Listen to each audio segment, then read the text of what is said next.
Chapter 16:16. But at such a close distance, these 36 swords looked exactly the same. How could it be easy to find the main sword? It could be said that it was a fool's dream.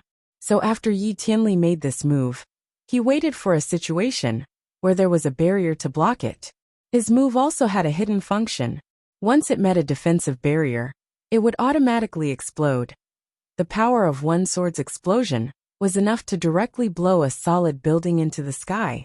If all 35 swords exploded together, that would definitely be enough to make the person in front of him suffer. Even if the explosion did not kill him, it would at least break his barrier, tear his clothes, and embarrass him, taking revenge for the broken hairpin. His plan was very precise, but the person he met was Shenjuli, who did not play by the rules. Shenjuli did not set up any barrier at all. The moment the 36 swords attacked him, he raised the sword in his hand and directly slashed at one of the swords. Chi!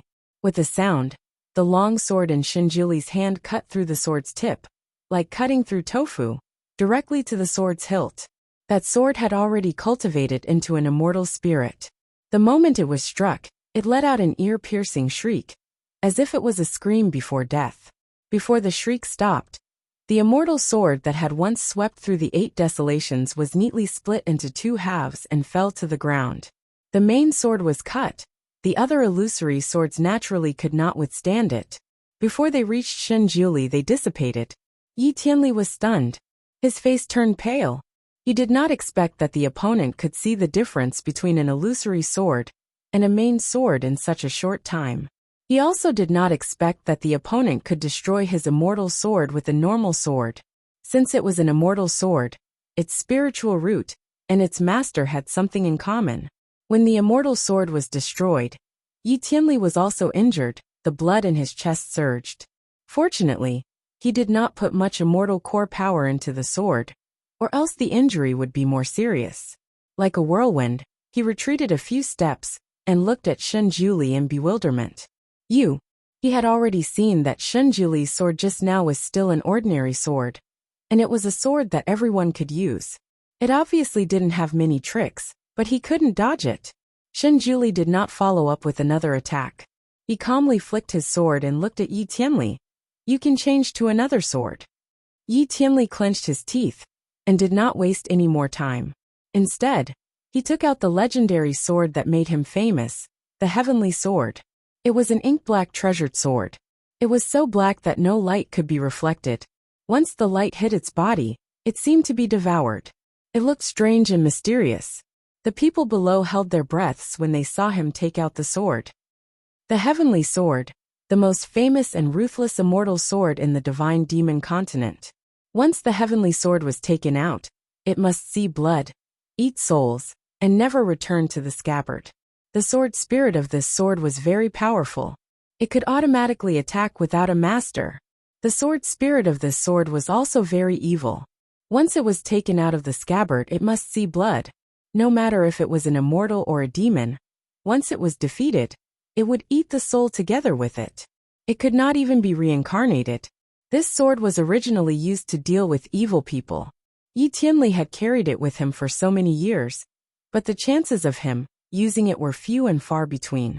Who would have thought that he would take out this sword at this moment? This showed that Yi Tianli was really going all out. When the Heavenly Sword was taken out, the originally clear sky suddenly turned dark. Chapter 16:17. As soon as the Heavenly Sword appeared, the originally clear sky suddenly darkened. The white clouds turned into dark clouds, and there was a faint whistling sound in the air. Lightning flashed in the clouds and circled around the Heavenly Sword. Yi Tianli was shrouded in the light of the Heavenly Sword. His clothes were fluttering, and he looked like the god of war. Shenjuli squinted his eyes and looked at the Heavenly Sword. He vaguely felt that the sword seemed to be a little familiar. He was a knowledgeable person. Although he did not have any memory of living in this continent, he still had an instinctive understanding of some things. This sword seemed to be the ancestor of all swords. The sword spirit in it was a bloodthirsty master, who would not be happy without blood. Yi Tianli looked at him coldly. Your origin is unknown. Let the Heavenly Sword test your strength. He was too lazy to talk nonsense with Shenjuli. He flicked his finger, and the heavenly sword buzzed. A hurricane came out from the sword, and directly turned into countless black sword needles in the air. The sword needles combined again, and transformed into a black dragon. As soon as the dragon was formed, a huge whirlpool formed in the sky. The roar of the dragon was earth-shattering as it pounced on Shinjuli. The dark clouds in the sky gathered and trapped Shinjuli in the middle in the blink of an eye. "Father, be careful!" Shin Nianma was frightened and shouted. He suddenly stood up in the wizardry barrier, and directly rushed to the wall, wanting to break the barrier and jump out. However, he forgot that this wizardry barrier was set up by his mother. His mother's current kung fu was not comparable to a little boy like him. He did not break the wizardry barrier. Instead, he bounced himself out and sat there with a thud. Fortunately, the wizardry barrier was soft, so his forehead did not have a bruise. He did not care about the flying birds in front of him. He opened his eyes and looked up. He did not want anything to happen to his father. He wanted him to be well. Whether it was his father or his mother, he wanted them all. Not one of them could be missing. He was frightened and worried that he would see his father fall from the sky with blood all over his body. Even his eyelashes were trembling. However, when he saw what was happening in the sky, his eyes opened wider, rounder. At first, the audience thought that they would see flesh and blood flying everywhere. Some of the more timid ones even closed their eyes. However, when they heard the sound of people gasping, they were obviously shocked to the extreme. Therefore, the timid ones opened their eyes and looked at the sky. They immediately opened their mouths, and were speechless for a moment. In the sky, that ink-black dragon formed by sword needles flew in front of Shinjuli. However, Shinjuli did not draw his sword. He merely extended his middle finger, and pointed it between the dragon's eyebrows. Such a ferocious, intrepid, and invincible black dragon could only shake its head and wag its tail.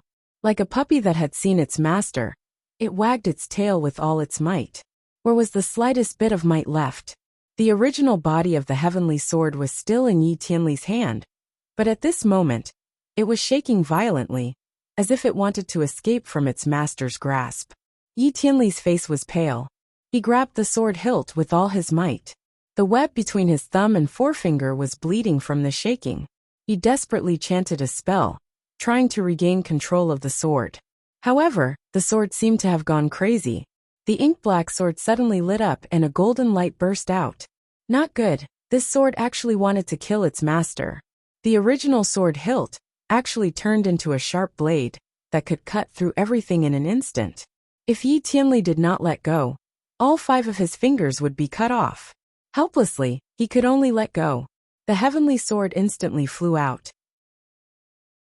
Chapter 16:18. Helpless, he could only let go. The Heaven's Path sword instantly flew out, and flew in front of Shinjuli like a whirlwind. Once the main sword arrived, the black dragon of sword needles instantly disappeared. Shinjuli's finger was on the main sword's tip. The Heaven's Path sword's tip actually transformed into a round head, and trembled under Shinjuli's finger. Then, the sword automatically bent and coiled around Shinjuli's arm, rubbing against his arm like a snake. It was as if it had reunited with its owner after a long time. Where was the awe-inspiring aura from before? Shinjuli slowly retracted his hand. The sword immediately stuck close to him again. The sword hilt desperately squeezed into his palm, as if it was begging for him to caress and hold it. Shinjuli's left hand had just touched the head of the black dragon, while his right hand was still holding onto the moonlight sword.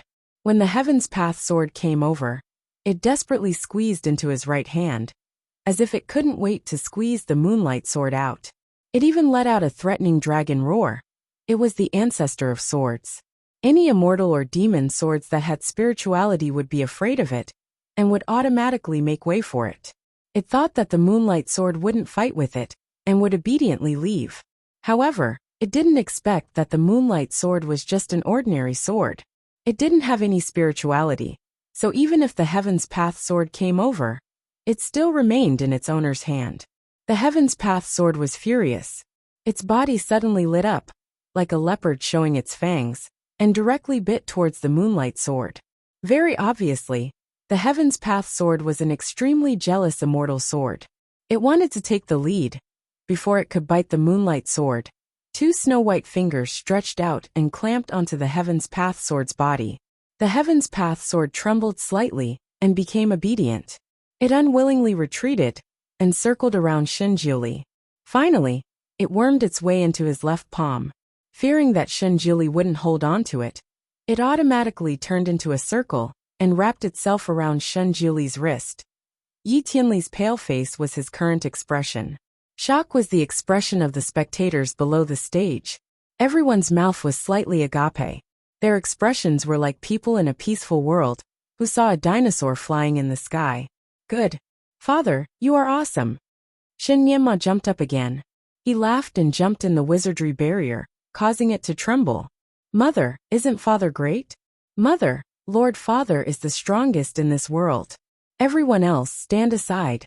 Shen Nianma's little face was full of pride. His pair of big eyes sparkled as if they were about to shine. Imo pursed her lips and looked up at the sky. Her pretty face was expressionless, neither happy nor sad. Shenjuli casually grasped the heavenly Dao sword, and a familiar feeling spread through his heart. Countless images seemed to fly through his mind. Although he could not connect them together, there were a few images of the heavenly Dao sword. He couldn't remember anything else, and he didn't want to remember. However, he understood that the heavenly path sword had once belonged to him. He was its true master. The spirit of the sword had recognized its master, so the moment it recognized him, it immediately betrayed its new master and desperately wanted to return to him. At this moment, the heavenly path sword was tightly attached to his arm, making a buzzing sound similar to that of a small dragon. It seemed to be acting coquettishly, and as if it was complaining. At this time, everyone also understood that Shenjuli was the original master of the heavenly path sword. Now, it had recognized its ancestors and returned to its master. Yi Tianli's hand was empty, and his face was pale. Looking at the heavenly path sword that had betrayed him, he was so shocked that he could not even say a word. Chapter 1619. The heavenly path sword was found by Yi Tianli in a deep valley a few thousand years ago. At that time, the heavenly path sword did not recognize him as its master. Because it was stuck in a crack, the sword was slightly rusty. Yi Tianli washed it with rootless water every day. The heavenly path sword was bloodthirsty, so Yi Tianli fed it a drop of blood every day.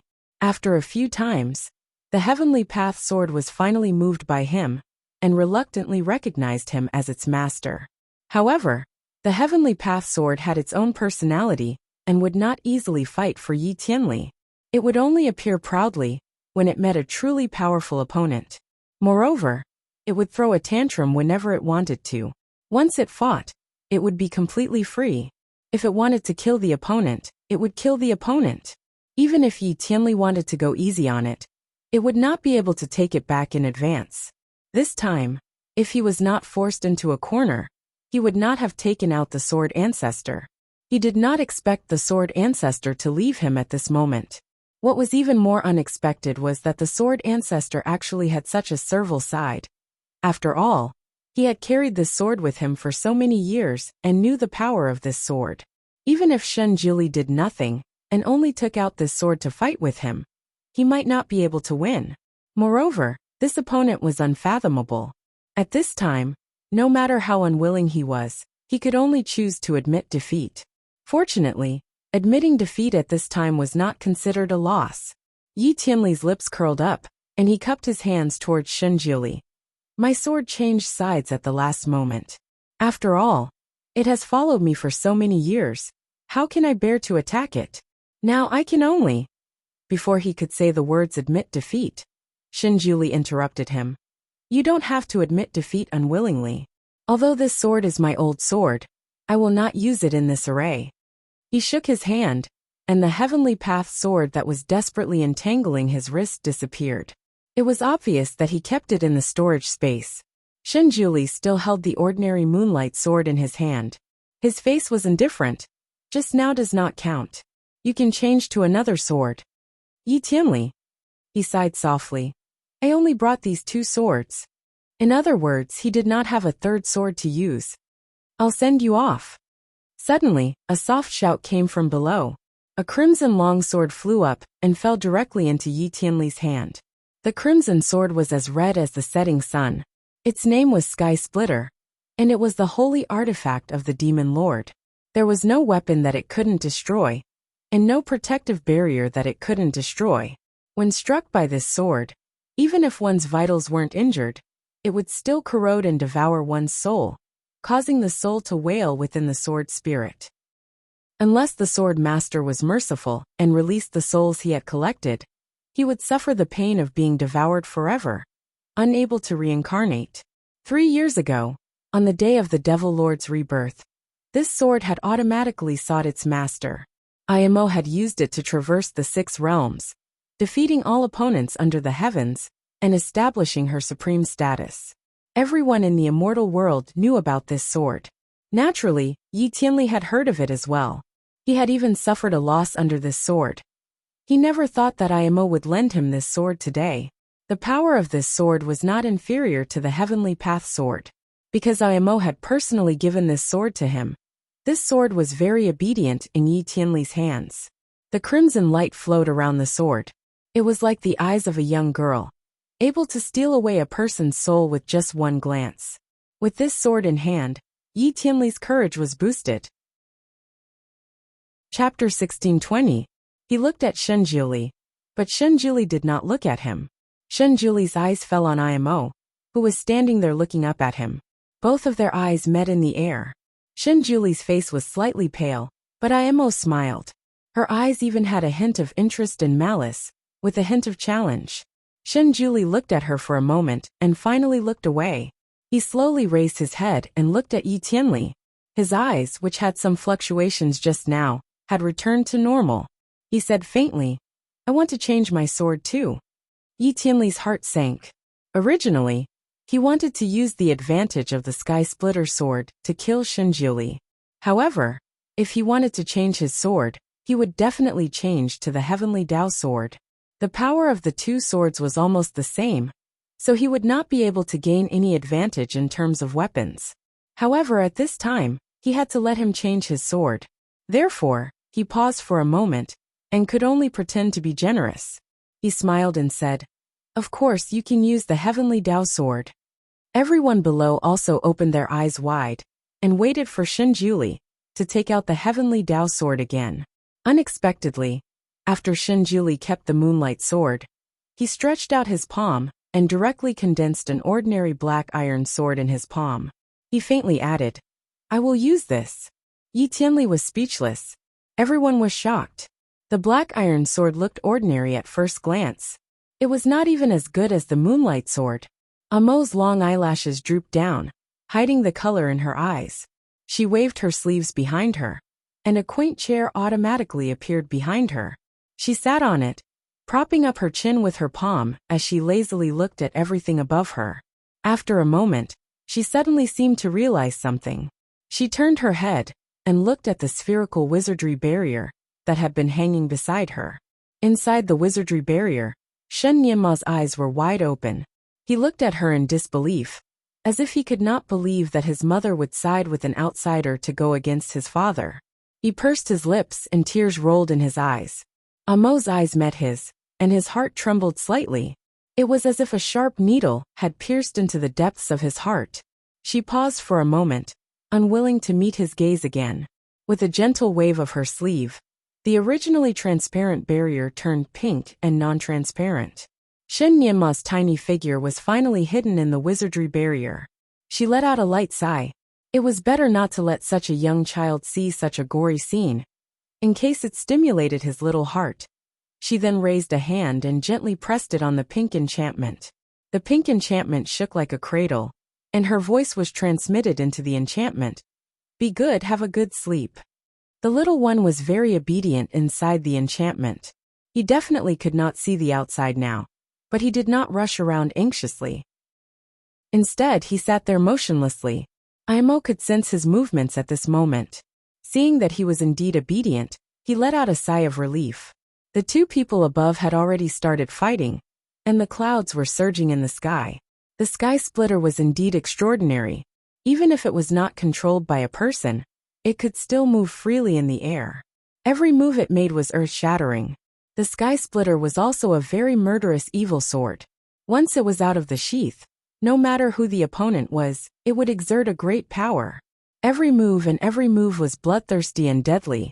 It circled around Shinjuli in a hurry and attacked him, as if he was its nemesis. It would only be satisfied after he was killed by the sword. Chapter 1621. Shinjuli pursed his lips and poured his divine power into the black iron sword in his hand. It emitted a dim light and formed a black iron shield around Shinjuli's body. The Sky Splitter sword struck a few times, but was rebounded by the shield. If the Sky Splitter sword was in the hands of the Demon Lord, then there was no barrier that could not be broken. But the person using it now was Yi Tianli. Yi Tianli's divine power and the Sky Splitter sword's divine power were somewhat incompatible, so the Sky Splitter sword could not unleash its full power in his hands. Even so, when the Sky Splitter sword struck the black iron sword, there were dents on the black iron sword, and some parts even cracked.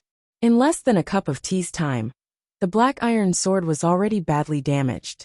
Fortunately, Shinjuli's divine power was amazing. During the fight, he would repair the cracks on the black iron sword, so the sword would not be destroyed in an instant. Yi Tianli secretly breathed a sigh of relief. Although he mainly relied on the power of the treasured sword and had an unfair advantage, he still had the upper hand. As long as he had the upper hand, he would have the hope of marrying IMO. He actually felt that it was a little strange. Since the start of the fight, Shinjuli had been defending and did not attack at all.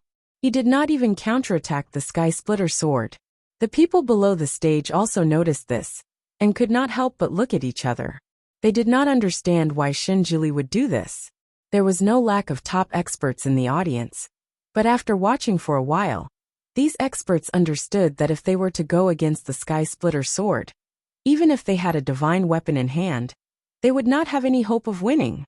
The most taboo in a fight between experts was to be restrained and not give in at all. Now Shinjuli obviously had a lot of scruples. The broken sword in his hand was actually afraid of hurting the Sky Splitter sword and did not stab at it. Occasionally when the two swords clashed, he would deliberately slanted his sword to prevent the sword from colliding with the Sky Splitter sword.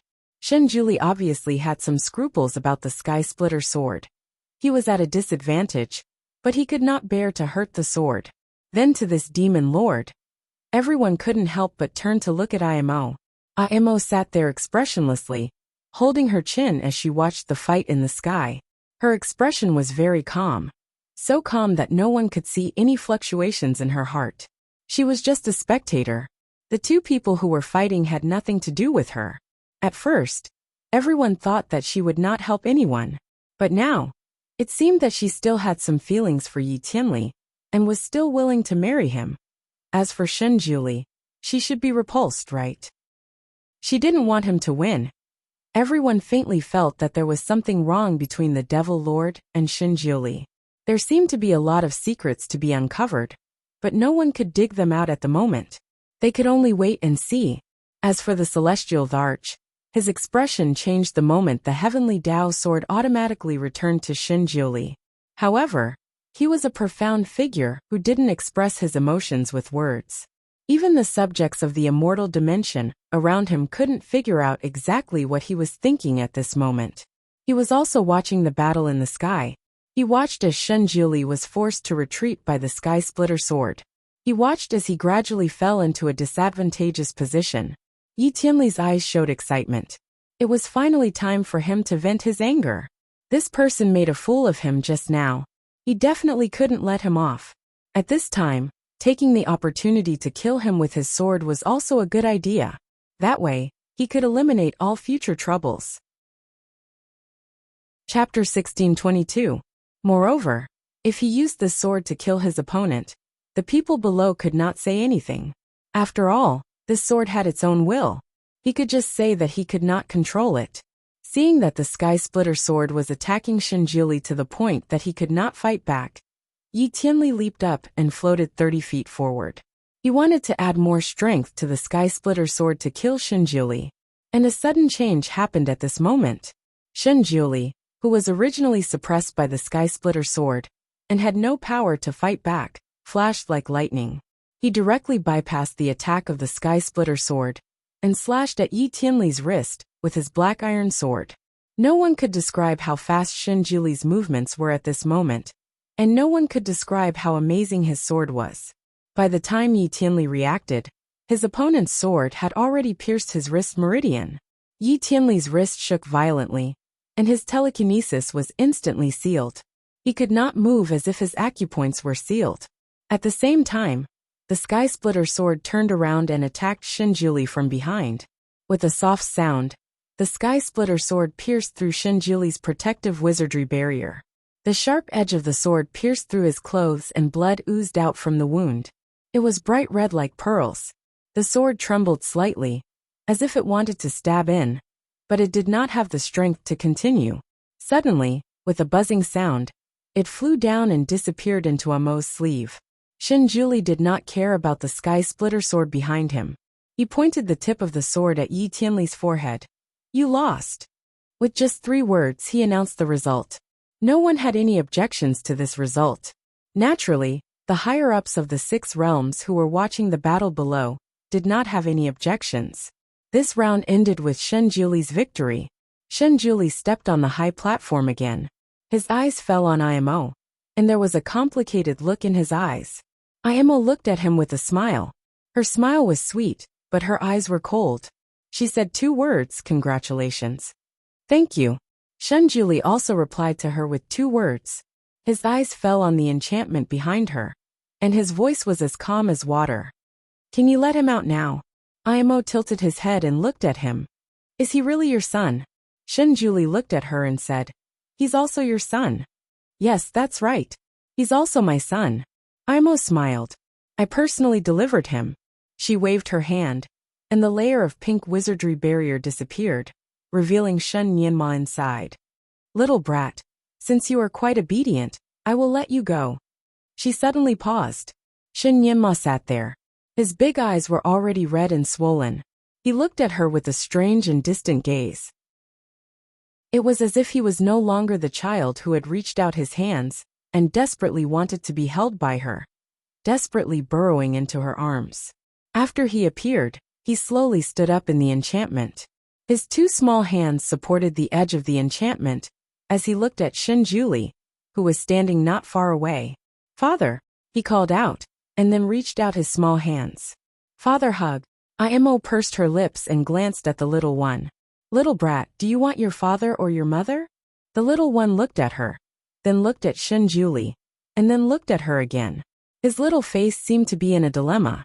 He murmured, "Nianma wants both." Then he pursed his lips. "But mother doesn't want my father, and she still favors the outsider." Nianma wants my father." Imo did not speak. She just waved her hand again, and the enchantment that surrounded Shen Nianma finally shattered. Chapter 1623. Shen Nianma immediately rushed out and rushed directly to Shen Juli. "Father!" The little one still had tears in his eyes, but he stubbornly stopped crying. Like a small cannonball, he rushed directly into Shen Juli's arms. Shen Juli carried him and looked at the child's red and swollen eyes. His fingers clenched in his sleeves, and finally, he looked at Imo. Imo looked at him with a smile. "Shen Juli, do you still want to be engaged with me?" Shen Juli finally looked at her face again. They looked at each other for a moment and smiled. "Why not?" Imo was speechless. She smiled leisurely. "You should know that I don't have a good impression of you. Even if you win and I agree to this marriage according to the oath, I may not marry you." Shen Juli gently pressed his palm on his son's eyelids and said faintly, "One step at a time." A faint white light appeared from his palm and hovered in front of his son's eyes.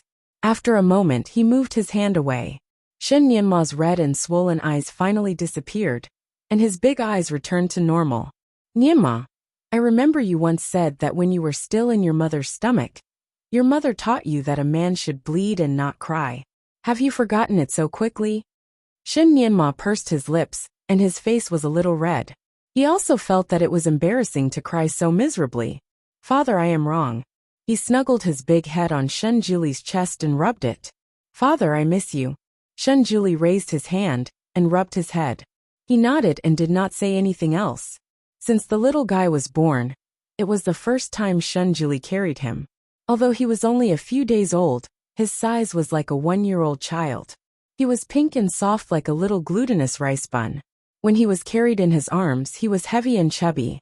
A child's expression was very obvious, and Shen Nianma was no exception.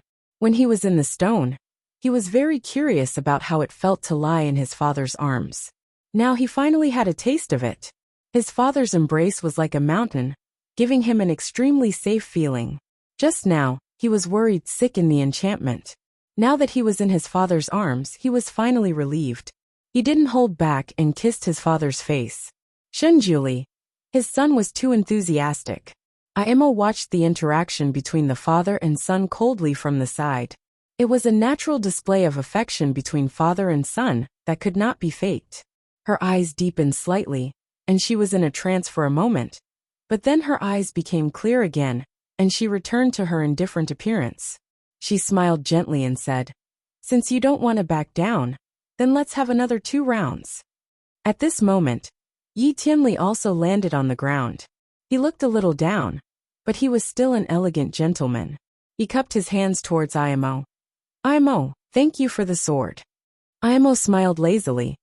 "You're welcome. Let's prepare for the second round." Yi Tianli had already thought it through. Through the previous round of battle, Shunjuli's psyche power was obviously unfathomable. His spells must be very powerful as well. If they were to compete in spells in the second round, he was afraid that he would still lose miserably. Therefore, in the second round, he proposed to compete in Guqin skills. His Guqin skills were famous in the 6 realms. He once attracted countless birds to dance. He was the famous Guqin master in the 6 realms. When he proposed this, Shunjuli looked at him strangely. "Are you sure you want to compete in Guqin skills? This is just a casual skill. No matter how strong it is, it can't be considered as a strong skill." Chapter 1624. He felt that if they were to compete in zither skills, he would definitely win. When he proposed this, Shunjuli looked at him strangely. "Are you sure you want to compete in zither skills? This skill is just a leisure skill. No matter how strong it is, it can't be considered a strong skill." Yi Tianli heard that he seemed to be rejecting the idea, and thought that he was not good at it. He immediately said, "How can you be the husband of the Devil Lord by just fighting and killing? You also need to be good at both the pen and the sword. The Devil Lord also likes to listen to the zither. Only after marriage can the zither and zither be in harmony. According to what you said, the second round of the zither competition. Yes, zither skills. After this round, you can choose the content of the third round." Yi Tianli expressed his generosity. Shunjuli said faintly, "I don't need to choose anymore. 2 out of 3 rounds. After this round, Yi Tianli could only be eliminated. There was no need for a third round. Thus, the second round of the competition began. The audience was cheering. Venerable Ye's music was not always heard. Listening to his music was a pleasure. He was definitely at the level of a master. If this was in modern times, he would be the Prince of Piano Richard Clayderman. There were also people who were secretly worried for Shunjuli, and looked at him with pity. They only hoped that he would choose what he was best at in the third round, and turn the tables. A zither table, a zither stool, and a man in a purple robe playing the zither. When the sound of the zither rang, the whole square quieted down. People closed their eyes and listened to the sound of nature. Their mood rose and fell with the sound of the zither. The sound of the zither reverberated through the heavens and the earth. Birds flew over one after another from afar. There were red, white, flowery, gray, blue, and a myriad of colors circling around the square. When the zither was played halfway, there were already hundreds of birds in the sky. They danced in the air with the music. It was very beautiful. When the song ended, the birds were still circling in the sky. They could not bear to leave. Yi Tianli plucked the last note and floated up. He glanced at Shunjuli. Shunjuli was sitting on the side with Shun Nianma on his lap. One of his palms was pressed on Shun Nianma's back, as if he was giving him a massage. His fingertips were glowing with a faint white light from time to time. Apparently, He was taking the opportunity to treat Shen Nianma's illness.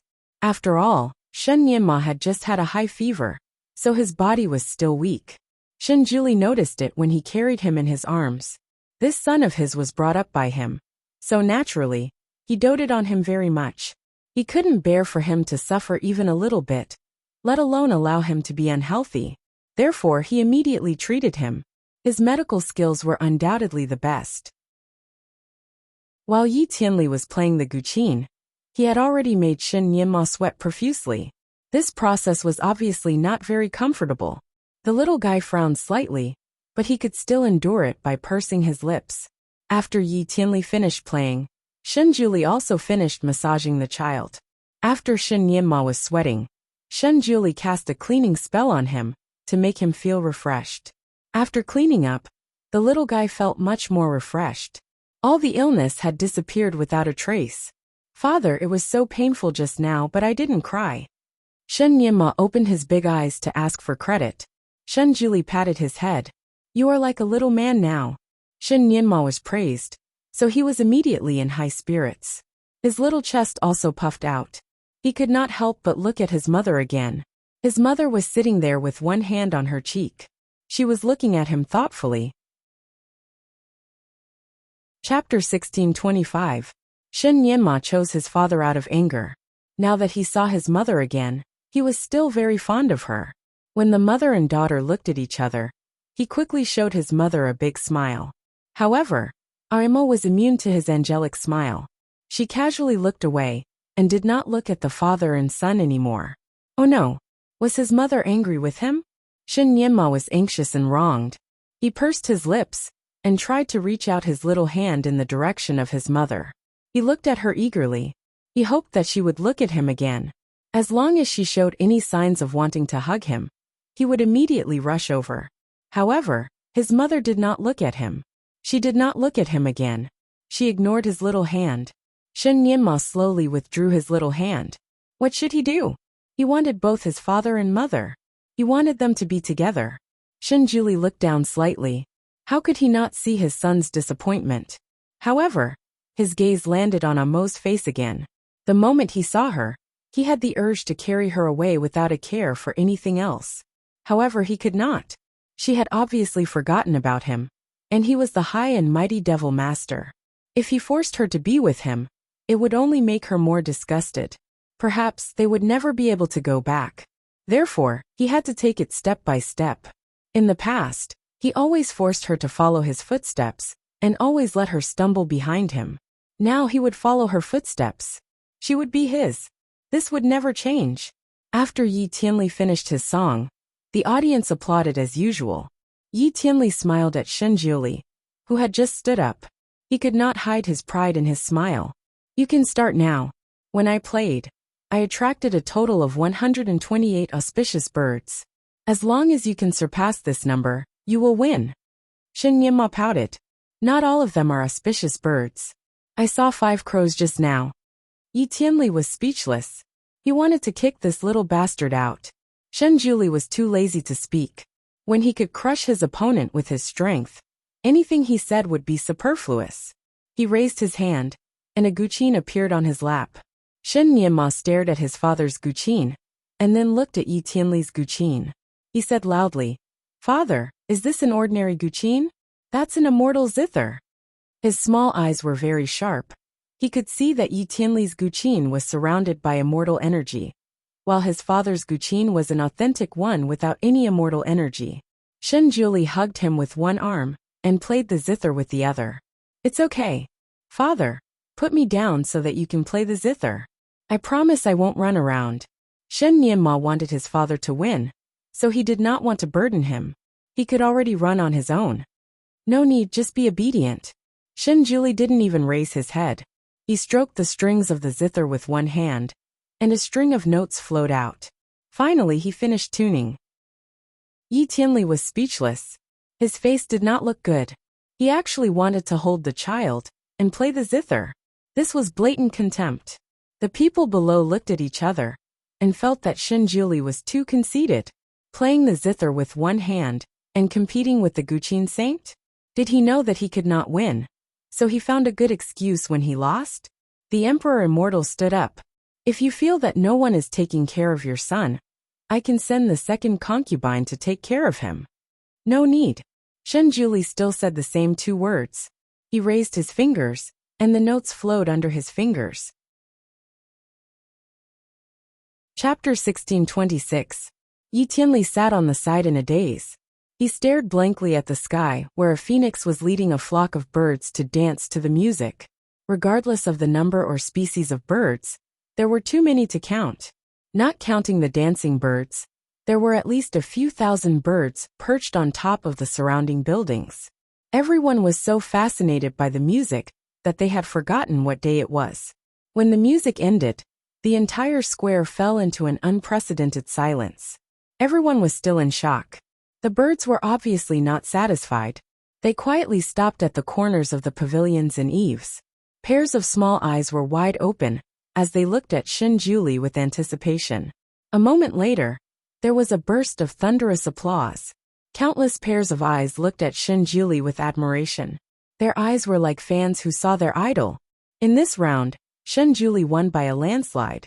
There was no suspense at all. After all, Yi Tianli was a reverend in the celestial world. Since he agreed to the bet, he had to admit defeat. His face was pale as he saluted Shen Juli. You have won. Xiao Xian accepts defeat wholeheartedly. Then he bowed deeply to Imo. Imo, I am sorry. He had failed to live up to her expectations. After he finished his sentence, he turned and disappeared. Shen Juli looked at Imo and smiled. Devil Master, can I be your betrothed now? Imo rested her chin on her hand and looked at him. She smiled lazily. I do want to find the strongest person to get engaged with.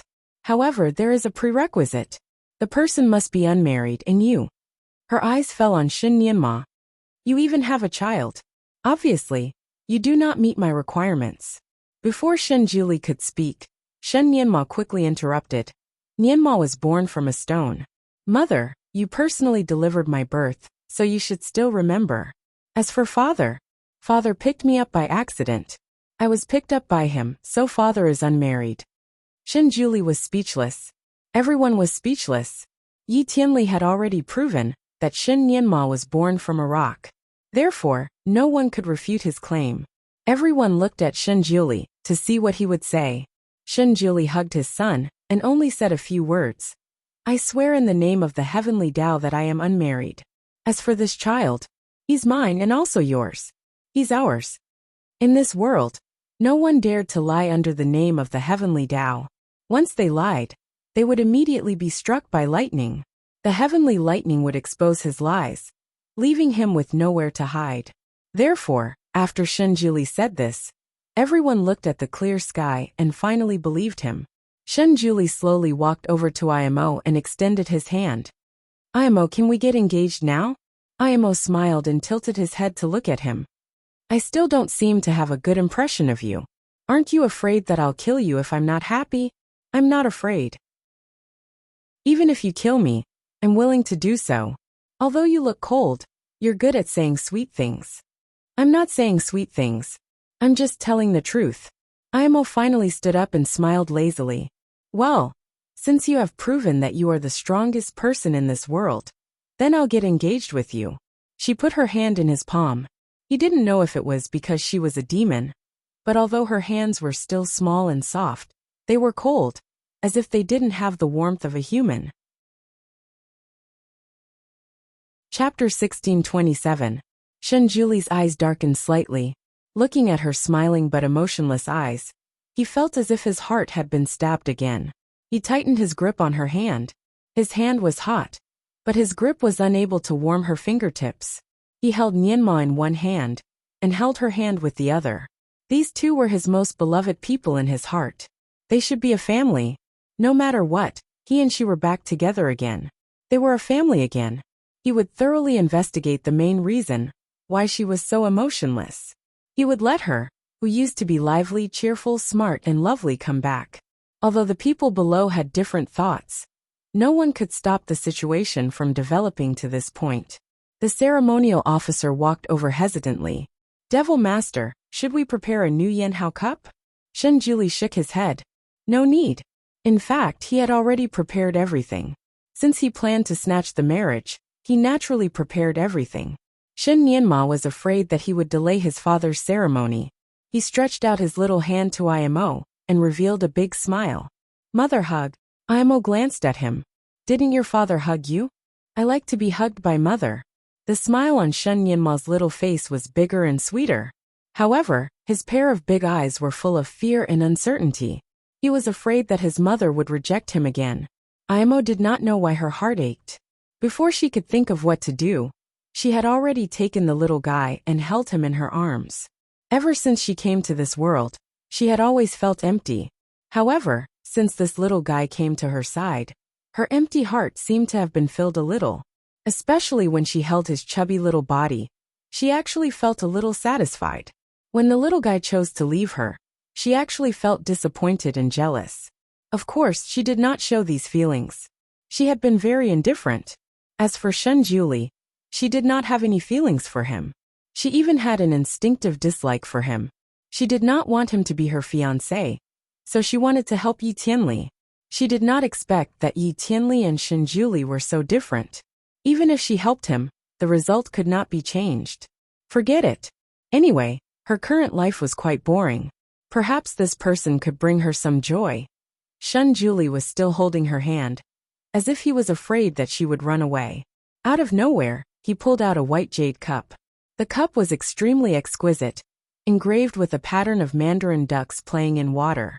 The carving was extremely lifelike, and every feather of the mandarin ducks was lifelike.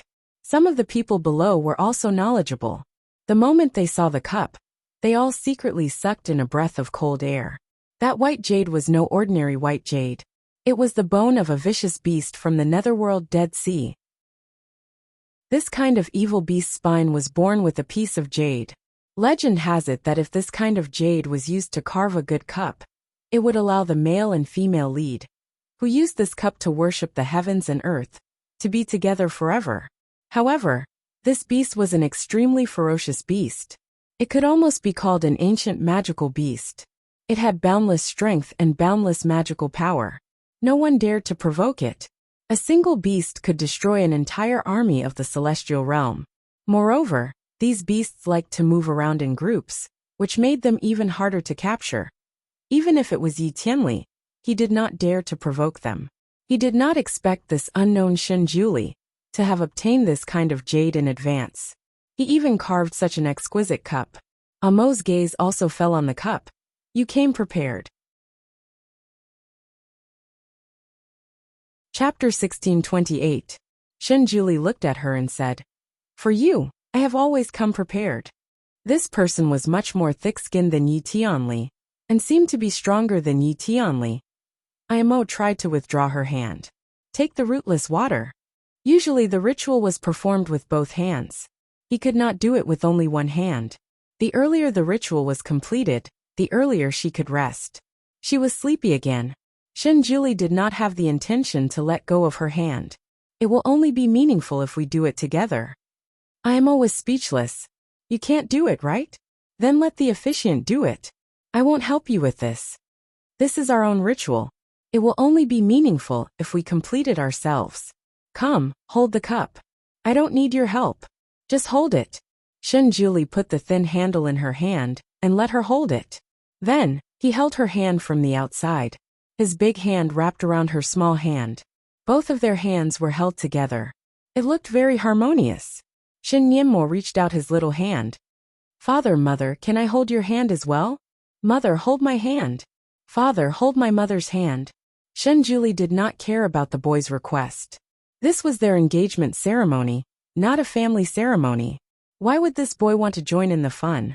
He was also afraid that a long delay might lead to trouble.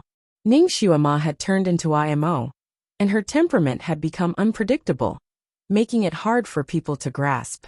If by any chance she became impatient, then the engagement ceremony would definitely be unable to proceed.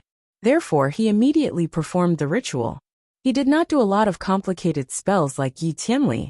He only pinched a spell with his fingers and pointed to the sky. The rain clouds in the sky instantly condensed and formed a small area above Shen Juli's head. A moment later, Raindrops the size of a copper coin formed a straight line in the sky and directly poured into the white jade cup. With the addition of the rootless water, the mandarin ducks carved on the cup seemed to come alive. Under the sunlight, they seemed to swim in the water. In the blink of an eye, the cup was filled. It was just the right amount. Not a drop more, not a drop less. The rain and clouds in the sky had also dispersed, and not a single extra drop of water was left behind. The feelings of the spectators below could only be expressed with one word. Holy shit! Indeed, comparing oneself to others would only make one angry. Shinjuli, who had appeared out of nowhere, was a freak of nature. No matter how dignified the female immortals were, they couldn't help but cheer.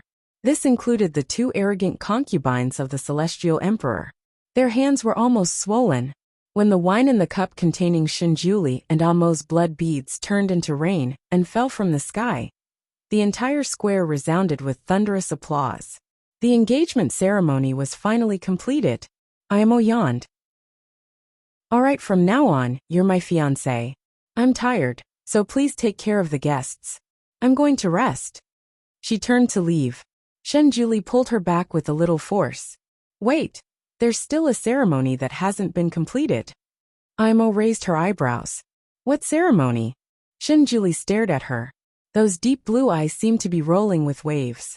He smiled slightly and said in a low but clear voice, Where we come from, we still have to kiss each other before we get engaged. He spoke very quickly. Before she could react, he took the opportunity to pull her into his arms and lowered his head to kiss her lips. It was soft and tender, like crystal tofu. There was even a very light milky fragrance. Chapter 1629. Shinjuli suddenly opened his eyes and saw Shen Nianma's beautiful big eyes right in front of him. It turned out that at the most critical moment, Imo used Shen Nianma in his arms as a shield. Therefore, Shinjuli kissed his son's little mouth. Shinjuli was speechless. Shen Nianma still did not know that his first kiss had been taken away by his father. He only knew that he liked it when his parents kissed him. It made him feel pampered, so he generously kissed Shinjuli on the cheek as a return gift. Shinjuli was speechless. Just like that, the engagement ceremony came to a perfect end. Imo did not like to socialize, so he left early with the child. Shinjuli had just become the fiancé of the Devil Master, so he could be considered as half the owner of the Mo Palace. On such an occasion, he should be smooth and slick in socializing. However, Shinjuli had always been used to doing things his own way. If he did not want to do something, no one could force him to do it. Moreover, no matter where he went, he was used to being the leader. This time, in order to make the engagement ceremony a complete success, he stayed to drink a few glasses of wine with the guests.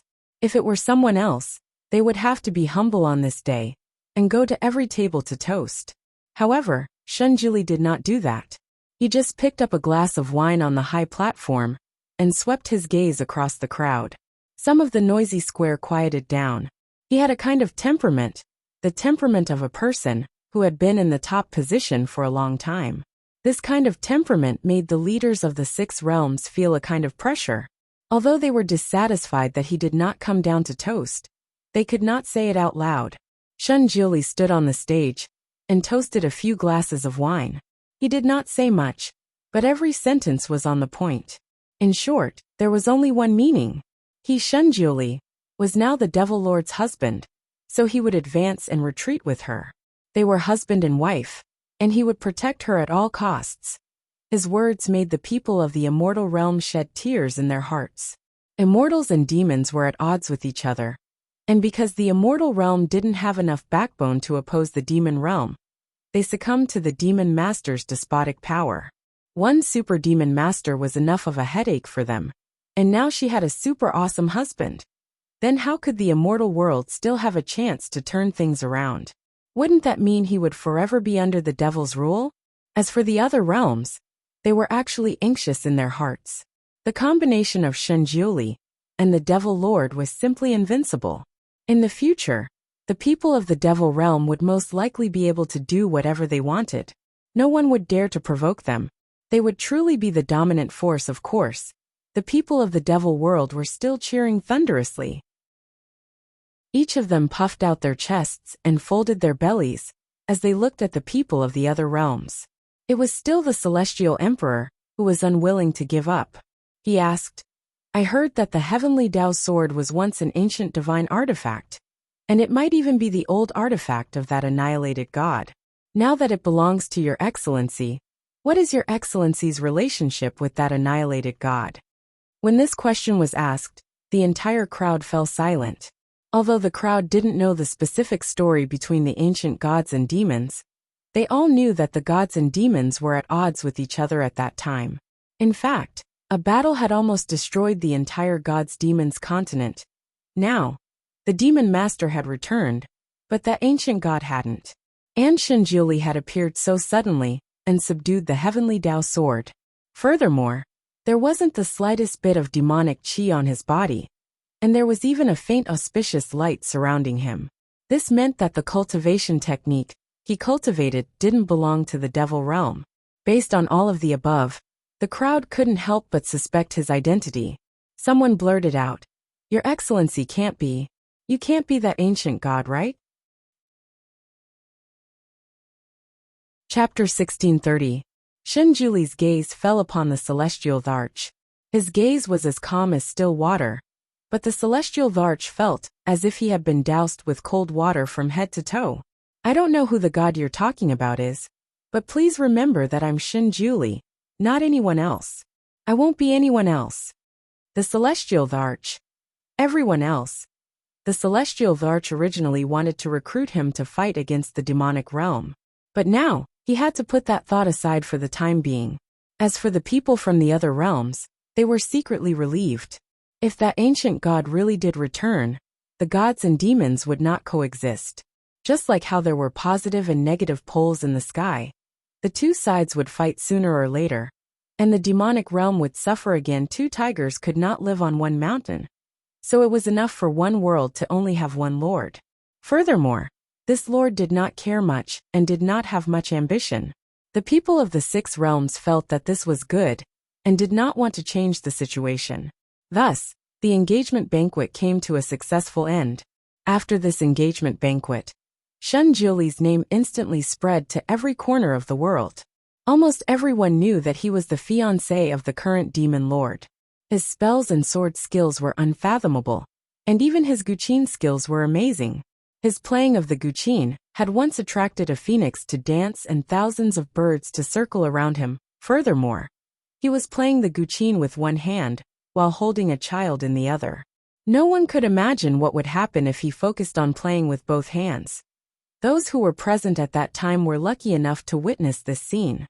Countless people went back and talked about the battle between the most powerful beings. Those who talked about it were proud, and those who listened were moved.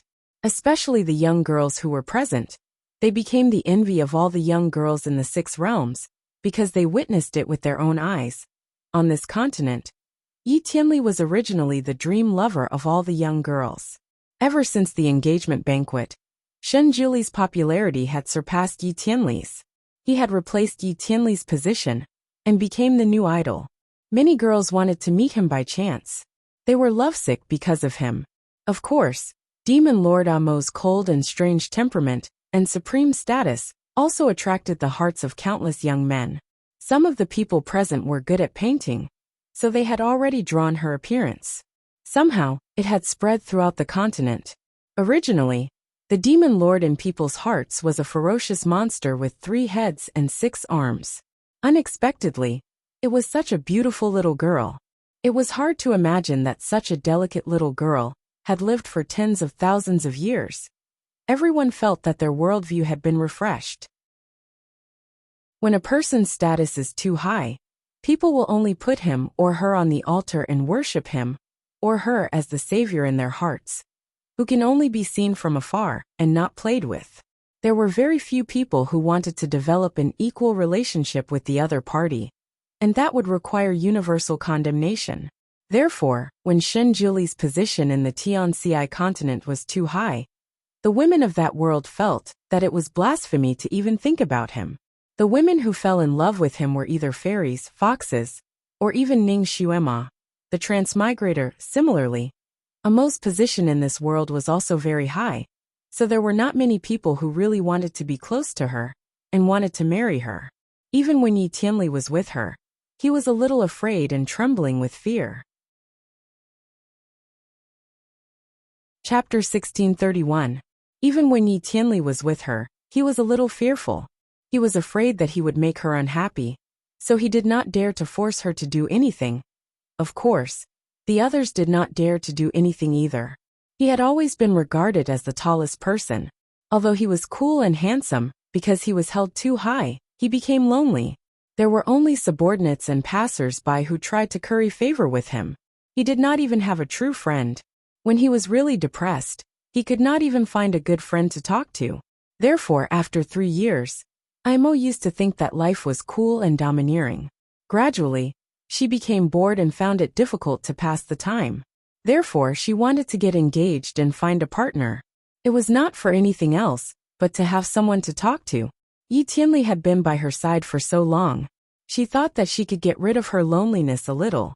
In fact, she did not have much in common with Yi Tianli. She went out with him several times only because she was too bored. Yi Tianli was gentle and considerate to her, and acted according to her mood. Therefore, after a long time, she still felt that her life was a little empty. She still could not find anything in this world that really interested her. Her life seemed to be glorious, but in fact, it was somewhat muddle-headed. However, this kind of life ended at the moment when she and Shunjuli were engaged. She suddenly realized that her life had suddenly become busy. Ever since Shunjuli had gotten engaged to her, he had openly moved into Mo Palace as her fiancé. There was only a wall between his palace and hers. He would report to her place at least once a day, and this time, it was especially long. He came in the morning and left at night. He stayed by her side the whole day. She was used to being alone in the past 3 years. Subconsciously, she did not trust anyone. Naturally, she did not want to meet with one person so frequently. Therefore, on the 3rd day, she began to negotiate with him seriously. However, he had his reasons. He said that Nianma was with her. The child was so young that he needed his father to take care of him. It sounded like an excuse. Therefore, Imo turned around and threw the little boy who had been pestering her to sleep to him, so that he could take care of him all day long. However, the little boy hugged her leg and did not want to let go. He cried loudly and said that his mother could not abandon Nianma. Nianma wanted to be with his mother. Ever since she came to this world, she had maintained the appearance of a 13 or 14-year-old girl. Now that this little fellow was crying and calling her mother, she also felt drunk. But damn it, she didn't feel out of place. She could harden her heart to anyone, but not him. Whenever the little fellow cried or laughed, it would inexplicably tug at her heart. The child seemed to lack motherly love and stayed in her arms every day. Especially when he slept at night, he had to hug her arm to sleep. After he pulled it out, he would close his eyes and search for it in a daze. His 2 little hands would scratch around until he grabbed her arm and hugged it in his arms. She didn't know what a normal child was like, but she felt that this little ancestor was extraordinarily clingy, even more clingy than a dog's skin plaster. If the child couldn't be pushed out, the father naturally couldn't be pushed out either. She didn't know who Shunjuli had learned how to pick up girls from. Every day when he arrived in the morning fog, he would give her a bouquet of flowers. Those flowers were exotic species that she had never seen before. They were quiet and fragrant. Not only were they beautiful, but they also had a refreshing effect. However, Imo did not keep any of those flowers. The moment he sent them to her, she would throw them out or throw them out in front of him. Chapter 1632. After the flowers were thrown out, they would wither at his feet. Although he did not show anything on his face, there was a hint of disappointment in his eyes from time to time. He would clean up the flowers and the scattered petals. Then, he would send a different flower the next day. Somehow, Imo felt happy when she saw the disappointment in his eyes. Therefore, she seemed to have finally found a little fun and did not get tired of it. Later, every time he sent flowers, she would not only throw them out, but also wipe away the fragrance of the flowers. No matter what kind of flowers it was the same. Even if she liked some of the flowers, she would throw them out without hesitation because they were sent by him. Throwing the flowers had become an instinct and a pleasure. After persisting for a month, he finally stopped sending flowers. Aimo subconsciously waited for him for the whole morning, but he did not come. She was a little puzzled, but she did not show it. Recently, little Nianma was very curious and always pestered her to teach him this and that. His little mouth was very sweet, and he could not stop talking about his mother. In the past month he was much closer to her. He let her hug him, praise him and play with him. Little Nianma began to find it funny that his mother did not accept the flowers sent by his father. Later, he was a little embarrassed for his father. Later, he even gave his father an idea. He said that his mother probably hated flowers, so he advised him not to send flowers. However, his father was very stubborn in this aspect. He gave and gave and gave. He was undaunted. Every time little Nianma saw his father come in with a bouquet of flowers, he felt a little embarrassed for him. Subconsciously, he did not look at him. After his mother threw the bouquet of flowers out, he climbed on his father's knee as if nothing had happened. He played with him and listened to him explain some spells and other things. His father was very knowledgeable. No matter how strange the questions little Nianma asked, he could always answer them. Little Nianma gained a lot of knowledge. Of course, he learned very quickly. In the short span of a month, even though he looked like a little bean, he was already able to use many spells that even immortals could not easily learn. Some things were most afraid of becoming a habit. Once it became a habit, it would be deeply ingrained. For example, when Shen Juli sent flowers, Imo threw them away happily, but it had become a habit. She was not used to him suddenly not sending flowers. Even little Nianma was not used to it. He stretched his neck and waited for his father's arrival. They waited for almost half the morning, but Shen Juli never showed up. It was not good for a child to be cooped up in the house all the time. Imo would take little Nianma out for a walk every day. Most of the time, they would go to the huge backyard of Emo Palace. Why didn't father come today? Little Nianmo repeated for the 8th time. As he looked out of the window, Imo stood up and picked him up. Let's go for a walk. The sun was shining brightly outside, and the wind was warm. Shen Nianma held his mother's arm tightly. Mother, I heard that the heavenly fire flower has bloomed. I want to go and see it. In the entire Emo Palace, the only place where the heavenly fire flower grew was in Shen Juli's courtyard next door. Imo knew what Shen Nianma was thinking. The little guy missed his father and wanted to go there to see it. Imo smiled. She knew that there was a kind of pursuit in this world called playing hard to get. Chapter 1633. Perhaps this was what the Almighty wanted to do, but unfortunately, she did not fall for it. It didn't matter if he sent flowers or not. She wouldn't take it to heart. She patted Shen Nianma's head and said, Do you want to see the heavenly fire flowers? Let's go. Mother will take you somewhere else. Her magic power was now boundless. She simply pointed at an open space in the garden, and the heavenly fire flowers that originally grew in the courtyard emerged from the soil. In just a moment, there was a large patch of flowers. The red color looked very festive. Shen Nianma looked at the large patch of flowers and was speechless. After a long time, he finally said, Mother, I heard that this flower was planted in his courtyard by father. It is so red. I didn't know that father likes this kind of red color. He stared at Imo with his big eyes and said, It is as red as mother's clothes. Imo looked at the clusters of heavenly fire flowers. Each of them was slim and elegant. When the breeze blew, they looked like dancing beauties. These flowers were teleported by her. In other words, these flowers were still Shen Juli's flowers. She did not change them. She put Shen Nianma in front of the flowers and said, Good boy. Don't you want to see them? Then take a good look. Shen Nianma could only stand there and admire. His eyes were looking at the flowers, but he was still thinking of a way to trick his mother to go to his father's courtyard. He looked at them and suddenly shouted, Mother, why are these flowers withered? Imo looked at them and saw that the flowers had indeed begun to wither. The petals drooped as if they were not acclimatized to the environment. Some of the petals had already begun to wither. Imo frowned slightly. She had made the soil and water of this open space exactly the same as the courtyard. Why were these flowers dying? She did not know much about flowers and plants. After a while, she still could not figure out the reason. She was wondering if she should move these flowers back. Suddenly, a voice came from behind her. What are you doing? Father. Shen Yinma cheered and rushed toward the voice. Imo also slowly turned around and looked at Shen Juli, who had appeared behind her. Her voice was indifferent. Your son wants to see the heavenly fire flowers, so I made them for him to see. Shen Juli's face was slightly pale. You can take him to my courtyard to see. This was the first time in a month that he had spoken to her in such a heavy tone. Imo tilted his head and smiled. I'm too lazy to go.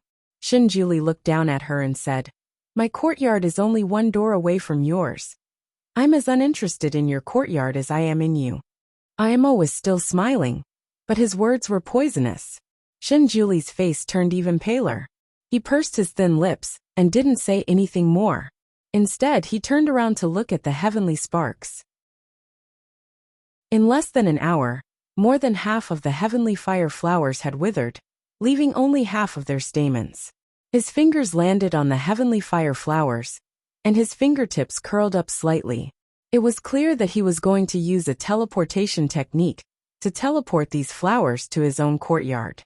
A faint light flashed in Imo's eyes as he suddenly waved his sleeve. A faint red light was emitted from her sleeve and directly turned into a hurricane that swept past the heavenly fire flowers. Then, all the heavenly fire flowers fell to the ground as if they had been burned by a fire. They were charred black and could no longer be seen. You! Shen Juli turned around abruptly. He was obviously angry. The wind from his sleeves made Imo's fiery red robe flutter in the wind. Imo raised her head to look at him, a glint flashing through her beautiful eyes. She looked at him fearlessly. What? Are you angry? Can't stand me anymore? If you can't stand it, you can choose to cancel the marriage. Chapter 1634. Shen Juli looked at her, and Imo looked back at him. Although she was short, her aura was strong, and there was a faint dark aura around her.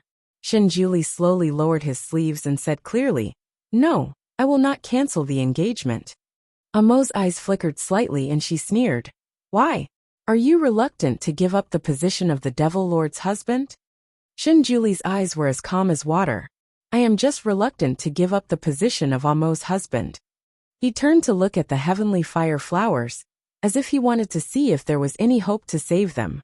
Imo was speechless. She had an illusion that she had punched a pile of cotton. She was inexplicably anxious. No matter how she provoked this person, he did not lose his temper at her. He was so strong that she could not reject him. Unlike Yi Tianli would disappear for 2 days if she looked a little unwell. Shen Juli searched the pile of withered flowers for a long time, and finally found a fish that had escaped the net. He carefully held it up. Imo clenched her fists in her sleeves. She did not understand why he treasured such a flower. However, since he liked it, she wanted to destroy it. She wanted to provoke him, so that he would take the initiative to cancel the engagement. That way, she would not be considered as breaking her promise. She raised her finger and threw a fireball. She wanted to burn the only surviving seedling in Shen Juli's hand. Unexpectedly, Shen Juli was prepared this time. The heavenly fire flower in his palm disappeared instantly. Imo's fireball hit him, and his body swayed slightly. However, he stood still as if nothing had happened. He looked at her and said, You guys go ahead. He turned and disappeared. Imo lowered her sleeves, and suddenly felt a little dispirited. She looked down and saw Shen Yinma looking at her with his round eyes. She touched his little head and asked, Little boy, where do you want to go? Mother, please don't bully father, okay? Shen Yinma pulled her dress. Father is so pitiful. He is bleeding. Bleeding? Imo frowned slightly. She did not see him bleeding. Perhaps she just glanced at him. She didn't even see his face clearly. However, this person was too abominable. If he was seriously injured, with his martial arts, he would be able to heal him easily. Why did she have to bleed for the child to see? The trick of injuring oneself to gain the enemy's sympathy. Nianma was still young, so she did not want to explain too much to the child. She did not know why, but she did not want to expose the dark side of her to the child at such an early age. Therefore, she blinked her eyes and carried Shen Nianma in her arms. He is injured. Shall we go and see him? Shen Nianma's eyes lit up.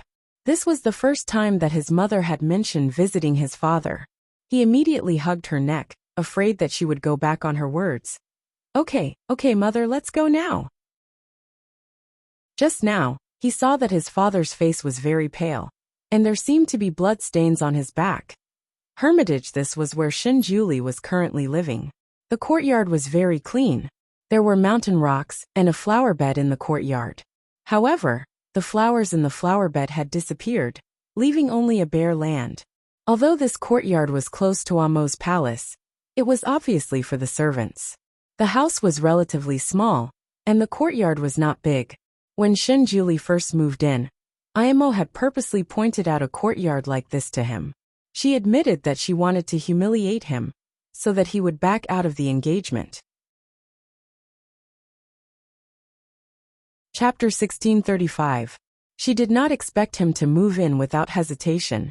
Originally, a gardener from the Devil clan lived in the courtyard. The gardener was not a clean person, so the house he lived in was a little dirty and messy. When Shen Juli arrived, the gardener had just moved away. There was a suspicious smell of smelly feet in the house. Shen Juli used the cleansing spell 7 or 8 times to clean the house. Of course, the furniture inside was also destroyed by him and replaced with new ones. Imo had never been here before.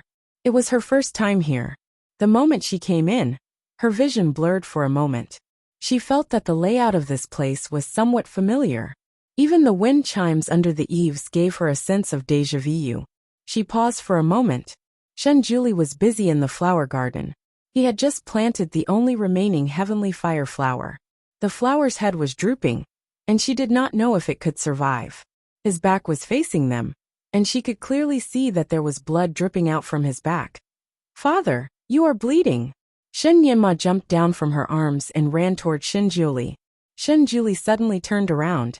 When he saw them, he subconsciously stepped back and covered the flower. Shen Nianma directly rushed into his arms. Father, why are you injured? Which bastard did this to you? Tell me, and I will avenge you. He leaned his head toward his back and reached out his little hand to touch it. Shen Juli pulled his little hand down and said casually, "It is just a superficial injury. It is not a big deal." When he looked up, he saw Imo leaning against the door and looking at him lazily. Both of them looked at each other. Imo smiled. "It seems that you also have times when you are injured. You have lost a lot of blood. I think you may need to rest for a few days."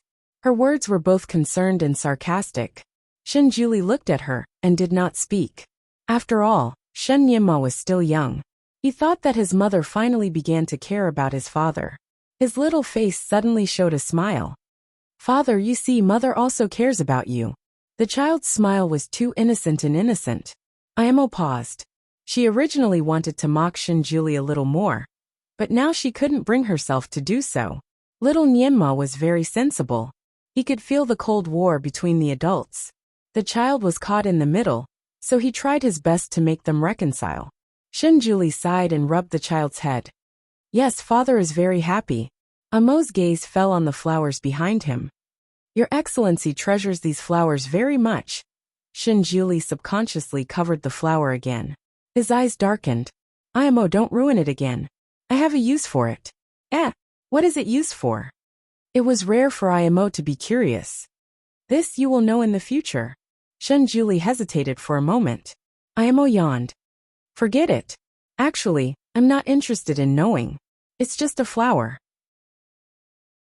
It doesn't matter if I keep it in Imo Palace." Her eyes looked around the courtyard casually. Finally, her gaze fell on his hands. He had probably just finished planting the flowers, so there was still mud on his hands. It was rare to see him like this. In her eyes, he was always the kind of man who was dressed neatly with a tight collar. It was the first time she saw him so lively.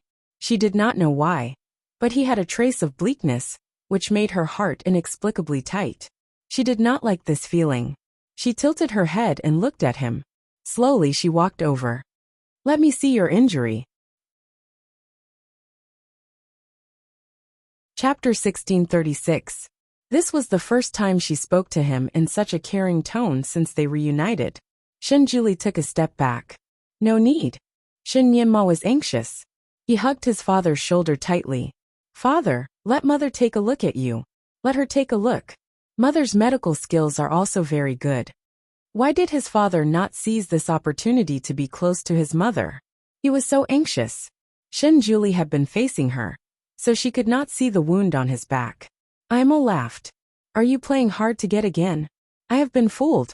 Since you don't want me to take a look, I will not take a look. Shenjuli was relieved. He handed the child to her. Take him out to play. I will take care of the wound myself. Just as he spoke, his vision blurred, and the red figure was gone. His facial expression changed slightly. When he was about to turn around, a cold hand had already touched his back. His body was slightly stiff. His fingers were slightly raised as if he wanted to do something, but he did not do it. In the time it took for him to pause, she had already hit his acupuncture point. The clothes on his back were rudely torn apart, and he could feel the slight chill in the air. He smiled bitterly. He had forgotten that she was now the devil master. Her kung fu should be similar to his. Shen Nianma also wanted to take a look at his father's injury, so he wanted to break free from his father's hand. However, his father held his little body tightly. He could not break free for a moment. He could not help but shout, Father, look at Nianma. Look at Nianma. Let go of Nianma. Of course, Shenjuli would not let go. He was afraid that his son would see such a hideous wound. However, the little guy was struggling too hard. His acupuncture point was also hit, so he almost could not hold him. Amo's eyes fell on his back. There was a penetrating wound. It should be a sword wound. At this moment, the flesh near the wound was showing signs of decay. She could even see the bones inside. The wound was terrible. It was extremely stimulating to one's senses. With a flick of Amo's sleeve, Shenjuli's shirt automatically closed and covered the wound once more. Almost at the same time, Shenjuli's acupoints opened by themselves. He held the child, who almost fell to the ground, and dodged to the side. Aimo had already moved to stand in front of him. She didn't say anything else, but there was a flash of light in her palm, and a small green bottle appeared. Your Excellency, you can't heal yourself. I can help you this once, but I have a condition. Shenjuli looked at her with a faint smile. Break off the engagement with you? Aimo. How did he get it right? Yes, as long as you agree to break off the engagement, your wound will be healed immediately. Aimo felt that her condition was very timely. She already knew that the wound on his back was the credit of her sky splitter. If the person who was injured by the sword did not get the special antidote, the wound would not be healed even if it did not hurt the vital parts. Instead, it would rot inch by inch. Not only would it corrode the body, but it would also corrode the soul. As long as the person was not dead, the body and soul would suffer in pain until the body and soul disappeared. At that time, she knew that Shenjuli was injured by her sword, but he had been fine. She thought that his medical skills had finally broken through the sky and could heal the wound of the sky splitter. She did not expect that. It seemed that when he was with her, he would not be able to heal her. Chapter 1637. It seemed that when he was with her, he used a spell to cover up the wound. Somehow it was exposed this time. Perhaps this sword wound had finally corroded his strong soul and weakened it, so he could no longer hide it. This morning, he did not send her flowers again. This was the right time to ask for a condition. After a month of pain, he should have tasted the pain of his soul and body. Therefore, he should agree to cancel the engagement. When this person was in front of her, she always felt more and more impatient. She did not like this feeling very much. Aimo looked at him with her bright eyes, hoping to get the word agree from his mouth. Unexpectedly, Shenjuli only looked at her and answered faintly, no need. He turned and went into the house. Aimo was speechless. She was so angry that she clenched her fists in her sleeves and suddenly sneered. Well, he was asking for it. It was not that she did not want to save him. When she looked down, she saw Shen Nianma standing by her feet and looking at her eagerly. When he saw her looking at him, he pursed his lips. Mother, is the wound on father's back serious? Can you not ask for a condition to treat him? He has lost so much blood. It must be very painful. Imo was speechless. The little guy's eyes were too innocent, and there was a clear desire in them. This desire made Imo feel as if her heart was being pricked. She carried the child and said faintly, "It's okay. Since he doesn't want mother to treat him, he must have his own way. I don't want to force him. Let's go. Mother will take you somewhere else to play." As she spoke, she strode out of the house. She did not want to stay in this house for a minute longer. Shunjuli sat on the bed and lowered his eyes to practice. Of course, he knew the reason for his injury. He had to admit that the Sky Splitter sword was indeed an ancient great demonic instrument. Its function was simply unbelievable. If an ordinary immortal was hit by such a sword, his flesh would definitely be destroyed within 3 days, and his soul would be scattered. Shunjuli's physique had always been different from ordinary people. It was also not comparable to the celestial powers. He would not be easily injured. Even if he was injured, he could quickly heal. In addition to his superb martial arts and medical skills, there was no injury that could stop him. However, he did not expect to kick an iron plate under the Sky Splitter sword. In the past month, he had searched for all kinds of treatment methods, but all he could do was slow down the progression of the injury. He could not heal it quickly. He naturally knew that she definitely had the antidote, but he didn't want to ask her for it. He also understood that after she found out about his injuries, she would definitely threaten him with the antidote, forcing him to cancel the engagement. She would never understand how important this engagement was to him. What was important was that he was willing to risk his life for it. Originally, he had already controlled his injuries, but because of the adventure last night, he had suffered a claw attack from a demonic beast, which aggravated his injuries.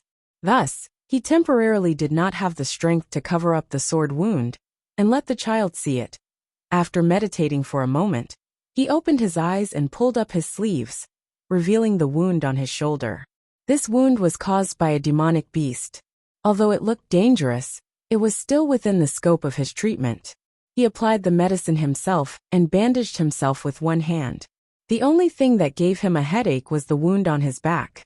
It seemed that all the medicine he used was soil and stone. His gaze fell on the lonely heavenly fire flower outside the window. He sighed softly. He did not know if this flower could come back to life. He could not help but ponder for a moment. Chapter 1638.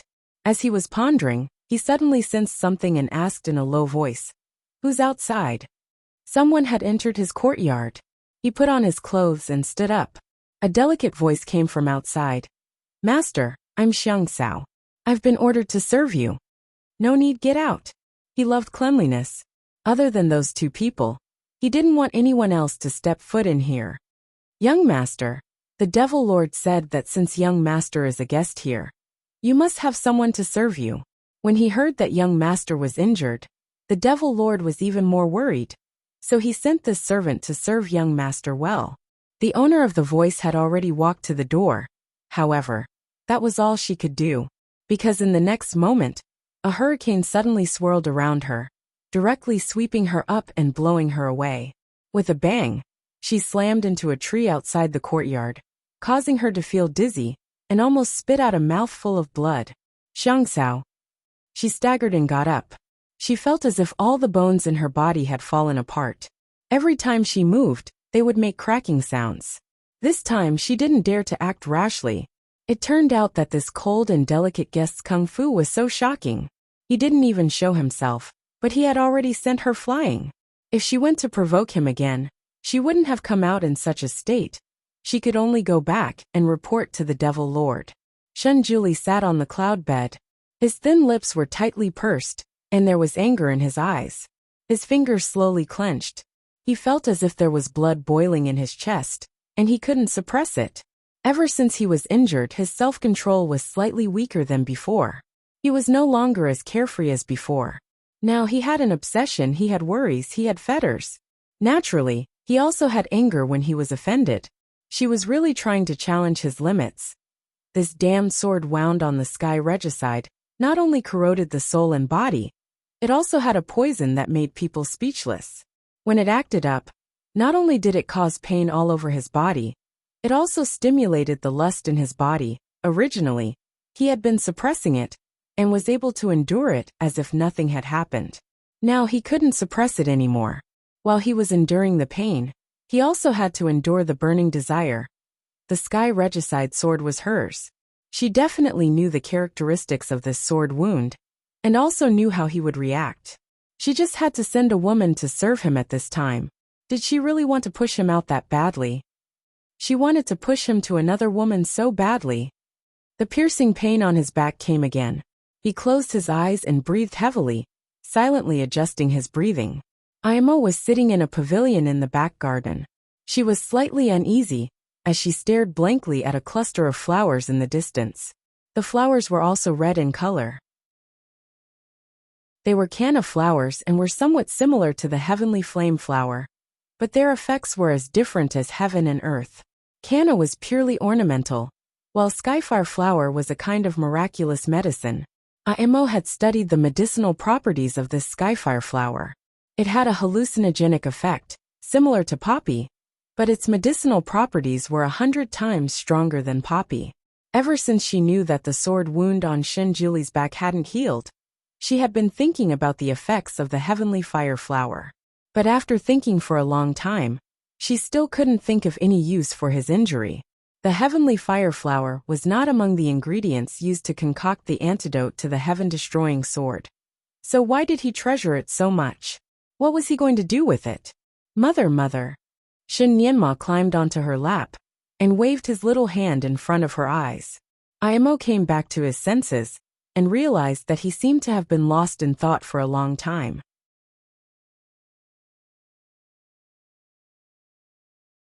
Chapter 1639. Imo came back to her senses and realized that she seemed to have been lost in thought for a long time. She pursed her lips. It seemed that she had been thinking about his problem, his injury, and his flowers ever since she came out of the small courtyard. She was not in a good state. In the past 3 years, it was the first time that she could think about someone for so long. Why did you stop catching butterflies? Just now this kid had been catching butterflies. Every time he caught one, she did not know how many butterflies were killed by him. Mother, you will definitely save father, right? Imo was speechless. She had been sitting here for less than 2 hours. But this brat had already muttered this sentence 8 times. Whenever he remembered it, he would run over and shake her knee and repeat it again. And every time, he would change his tune. He would say that his father really loved his mother very much. He would say that his father was seriously injured, but still picked flowers for his mother. He would also say that his father was such a good person, and his mother could not bear to see him suffer. He had too many reasons. She almost suspected that even when this kid was catching butterflies, his little brain was thinking about how to persuade her. Some of these reasons were almost laughable, but when they came from his mouth, coupled with the way he looked at her, the lethality was not ordinary. It almost made her waver.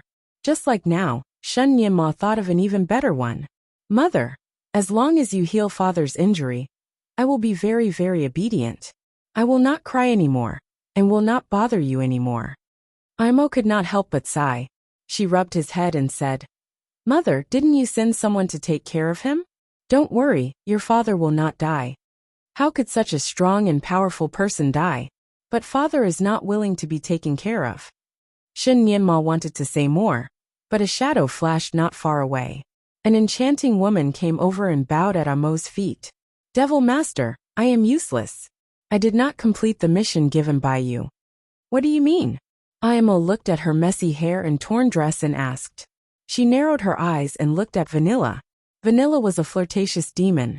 Her figure was extremely devilish, and her face was extremely seductive, especially those misty eyes and fiery lips. She didn't need to speak. Just by standing there, she was a scene that made men go crazy. What's more, her every frown and smile had a kind of bone-deep charm. As long as a man saw her, almost all of them would fall under her skirt. Steward Himu had found the herb according to Imo's request. Imo had been quite satisfied with it when he saw it, so he had sent her over to take care of Shenjuli. However, he did not expect her to return in less than 10 minutes. and in such a sorry state. Vanilla lowered her head. Young master didn't see Vanilla at all. He slapped me out before I even entered the room. How embarrassing. It was the first time she had been so embarrassed. Amo's eyes flashed, and he waved his hand to dismiss her. Mother, look. Father doesn't need anyone to serve him. His injury must be very serious. Shen Nianma took the opportunity to persuade her again. Amo stretched out a finger and pointed at his little mouth. Okay, you play by yourself. I am sleepy. Let's sleep for a while. She put Shen Nianma down and leaned against the pillar of the pavilion to take a nap. The sun shone on her body and left a shadow behind her. Gradually, she seemed to have fallen asleep. Her arms were lazily hanging down. Shen Nianma played on the grass for a while and then ran over. He stood there and looked up at his mother's sleeping face. Finally, his eyes fell on his mother's hanging sleeve. The green medicine bottle in the sleeve was faintly discernible. Chapter 1640. It was the medicine that could cure his father's injury. Shen Nianma could recognize the medicine. He moved closer and reached out his little hand to grab the medicine. The words that his father once told him rang in his mind. Nianma, you have to be a man in the future. There are some bad habits that you cannot have. One of the bad habits that his father listed was stealing. Was it considered stealing when he took the medicine from his mother's sleeve? Would his father not like it? Would his mother abandon him in a fit of anger? Shen Nianma was a little hesitant. He reached out his little hand and retracted it again. His mother's sleeves fluttered in the wind, gently patting his little face, causing his little heart to rise and fall and rise again. His mother was probably too tired from being entangled by him. He had been standing there for a long time, but she did not wake up. For the past few days, he had been sleeping with his mother. Moreover, he had to sleep in her embrace. His mother was not used to it at first. She would often push him away in her sleep. Occasionally, when he rolled out of her embrace, she would conveniently pull him back into her embrace to sleep. His mother's body seemed to be cold all the time, but every time she hugged him, her body would become warm. It made him feel very comfortable every time he nestled in her arms. When they slept together, he would occasionally turn over and talk in his sleep to wake his mother up. It was probably because his fever had left a psychological shadow in his mother's heart. Every time he turned over, every time he groaned, his mother would subconsciously touch his forehead. His mother looked cold and did not like to talk much, but she still loved him very much and raised him as her own son. He was her biological son. Otherwise, he would not simply call a woman his mother. He, Shen Nianma, was a very special person. At this moment, Shen Nianma's thoughts were a little scattered. He stared at his mother and did not know what to do. After all, this was his first time being a thief, so he could not bear to do it. After a moment of hesitation, his father's pale face and the blood on his back flashed in front of his eyes. No, even if he had to be a thief, he had to save his father. Shen Nianma finally made up his mind. He rubbed his little hand on his little robe and slowly put his little hand into his mother's sleeve. He slowly held the medicine bottle and slowly retracted his hand. Very good. His mother didn't wake up from beginning to end. She slept peacefully, and her breathing was also so even. When Shen Nianma finally held the bottle tightly in his hand, his heart almost jumped out of his chest. He really stole it. After all, he was still a child, and this was his first time being a thief, so he couldn't help but feel nervous. He held his breath and slowly retreated step by step. As he was short, he accidentally tripped on a branch with his heel and made a cracking sound. Although he didn't trip, the sound of the branch breaking made his chest jump, as if a rabbit had been thrown into it. He subconsciously looked at his mother. She was still sleeping while leaning against the railing. Her long eyelashes covered her face, and she looked as beautiful as a sleeping beauty. Shen Nianma broke out in a cold sweat. Fortunately, his mother did not wake up. This was great. It seemed like even the heavens wanted him to succeed in saving his father. Shen Nianma did not dare to dawdle anymore. He turned around and ran. Although he was small, he ran quickly. In the blink of an eye, he had run out of the garden. Amo slowly opened his eyes and looked at the little figure that was running away. He slowly sat up, and the corners of his lips curled into a smile. Chapter 1641. However, she seemed to have thought of something, and her smile froze on her face. If her son knew that she was using him, she wondered if he would cry. She rubbed her eyebrows as she had a headache. She was not immune to the boy's cries, so she was a little scared. No, she did not want to drag it on any longer. She did not want that person to affect her mood. She got up and walked out. That person was in the most pain, so he should take the antidote. As long as he took the antidote, he would agree to her conditions. Their engagement would be automatically cancelled, and she would be free again. Perhaps it was because he had used his telekinesis during the process of healing. Shen Juli's sword poison was unusually violent. He sat there sweating profusely. His back was aching and itching, as if there were countless ants crawling in and out of it. It was a corrosive pain, 100 times more intense than normal pain. There was also an itch, a bone-deep itch. It made people want to tear off the skin there and throw it away to find the culprit behind the itch. Not only that, the blood in his body seemed to be boiling and converging into a stream of heat. It gathered somewhere in his lower abdomen, screaming for release. He did not move at all. He gritted his teeth and endured the pain. His clothes were soaked with sweat. Suddenly, there was a sound of hurried footsteps outside the courtyard. Someone had rushed into his small courtyard. He suddenly opened his eyes. Because of the pain, his eyes were slightly red. He looked like a handsome Azura. The severe pain and itch, as well as the indescribable desire, made him have an impulse to destroy it. At this moment, he wanted to kill anyone who intruded into his territory. He curled his fingers and was about to do something. Suddenly, he seemed to have heard something, and his face changed slightly. His fingers loosened. Bang! The door of his house was knocked open, and a small figure rushed in. Father! Shen Juli's fingers trembled. He subconsciously used a cleaning spell on himself to hide his embarrassment. He looked at the little guy who ran to the cloud bed. Nienma, what are you doing here? He subconsciously looked outside, but he did not see emotion. Nienma was panting as he ran. Without hesitation, he climbed onto Gu Shijio's bed. The cloud bed was taller than him, so he couldn't climb up for a while. Father, pull Nienma up. Gu Shijio hurriedly reached out her hand.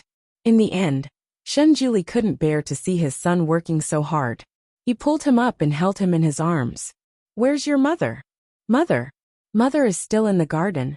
Father, look, what is this? Shen Nienma finally let go of the thing that he had been holding in his little hand. It was a small green medicine bottle, and the bottle was stained with the little guy's sweat. Shen Juli's eyes narrowed slightly. He naturally recognized this. The antidote. Nienma, where did you get this?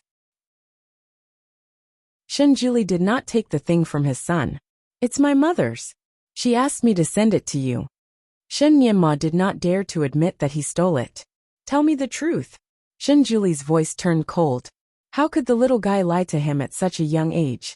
Shen Nienma did not dare to lie anymore. He lowered his head and said, Mother was asleep, and I took it from her sleeve. He wanted to escape from his father's arms again. Father, quickly use it. I will apply it on you. Shen Juli held him tightly and did not let go. He looked at the little boy's red face because of running too fast. His face was very unpleasant. Chapter 1642. The distance from the garden to his courtyard was not close. It was at least 3 to 4 miles. If it were a celestial being, it would be easy to reach. However, for Shen Nienma, who was only a month old, it was a very long distance. He had to run for a while with his short legs. Until now, the little guy was still panting. However, the little guy's eyes were sparkling. He held the bottle in his hand, as if it was a treasure. Father, please use it quickly. You don't look well. Is it painful? He lifted his sleeve and tried to wipe the cold sweat on his father's forehead. Father! Shen Juli felt suffocated. He felt sorry for his son's thoughtfulness and also for the woman's thoughtlessness. He had lived for so many years. What had he not seen before? What had he not seen before? How could Amo's little trick escape his eyes? That person even wanted to use a child. He took a deep breath. and took the bottle from the child.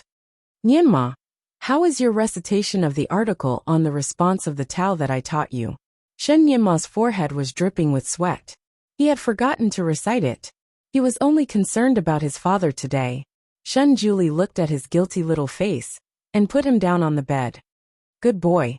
Go back to the study room and memorize it. You are not allowed to come out if you are not familiar with it. If you are not familiar with it, my injury will be more painful. The last sentence was obviously a threat to the little guy. Moreover, he was relieved to see his father take the bottle. He immediately agreed, turned around and ran away. Even when he reached the door, he was still worried, so he said, Father, you must use that medicine. Go. Shen Julie waved at his son. Shen Nianma finally felt relieved and ran away. His little figure disappeared at the door. Shen Julie looked at the bottle in his hand. He opened the cork and smelled it. He was a medical expert, so he could naturally smell that it was indeed the antidote. He slowly put the cork back on and slowly looked up. Come out. I know you are here. There was a flash of red light in the room, and Imo appeared. She raised her eyebrows and looked at him. You can see it. Shen Julie raised his hand and threw the bottle to her. I'm not stupid. Imo had no choice but to take the medicine bottle in his hand and look at him from head to toe. His face was unusually pale. Although he tried his best to endure it, and his face was calm and collected, he couldn't help but break out in cold sweat. It was obvious that his sword wound was still acting up. He used to be so powerful, but now, his face was pale and he was sweating profusely. He looked like a sickly beauty, as fragile as glass. Imo moved closer to him and tossed the bottle up and down in front of him. You're in a lot of pain, aren't you? In fact, as long as you use this medicine, you can immediately eliminate all the uncomfortable feelings. Why do you have to force yourself?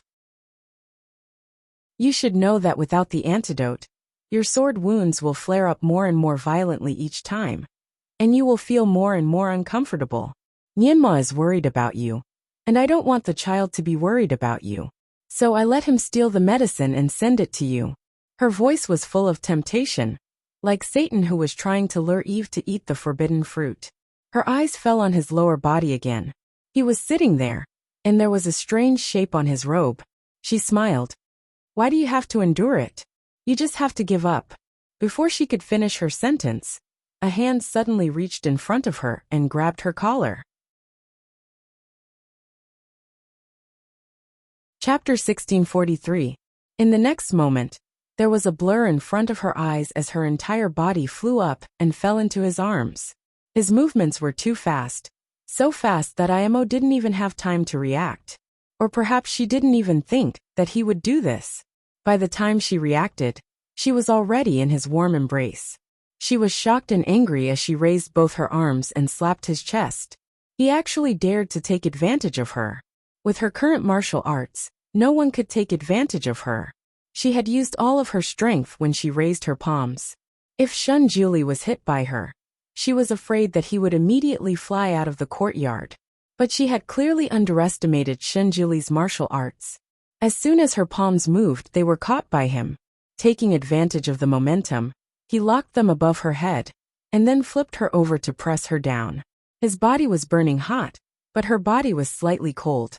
The cold and the hot intertwined like the positive and negative poles of a magnet, tightly entwined together. Imo simply couldn't believe what was happening in front of her. She was actually being restrained by him, while he was still heavily injured.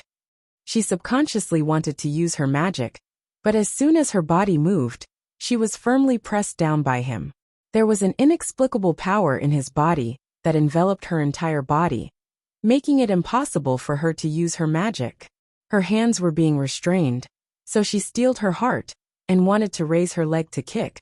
But her legs were also being restrained by him, so she couldn't use any strength.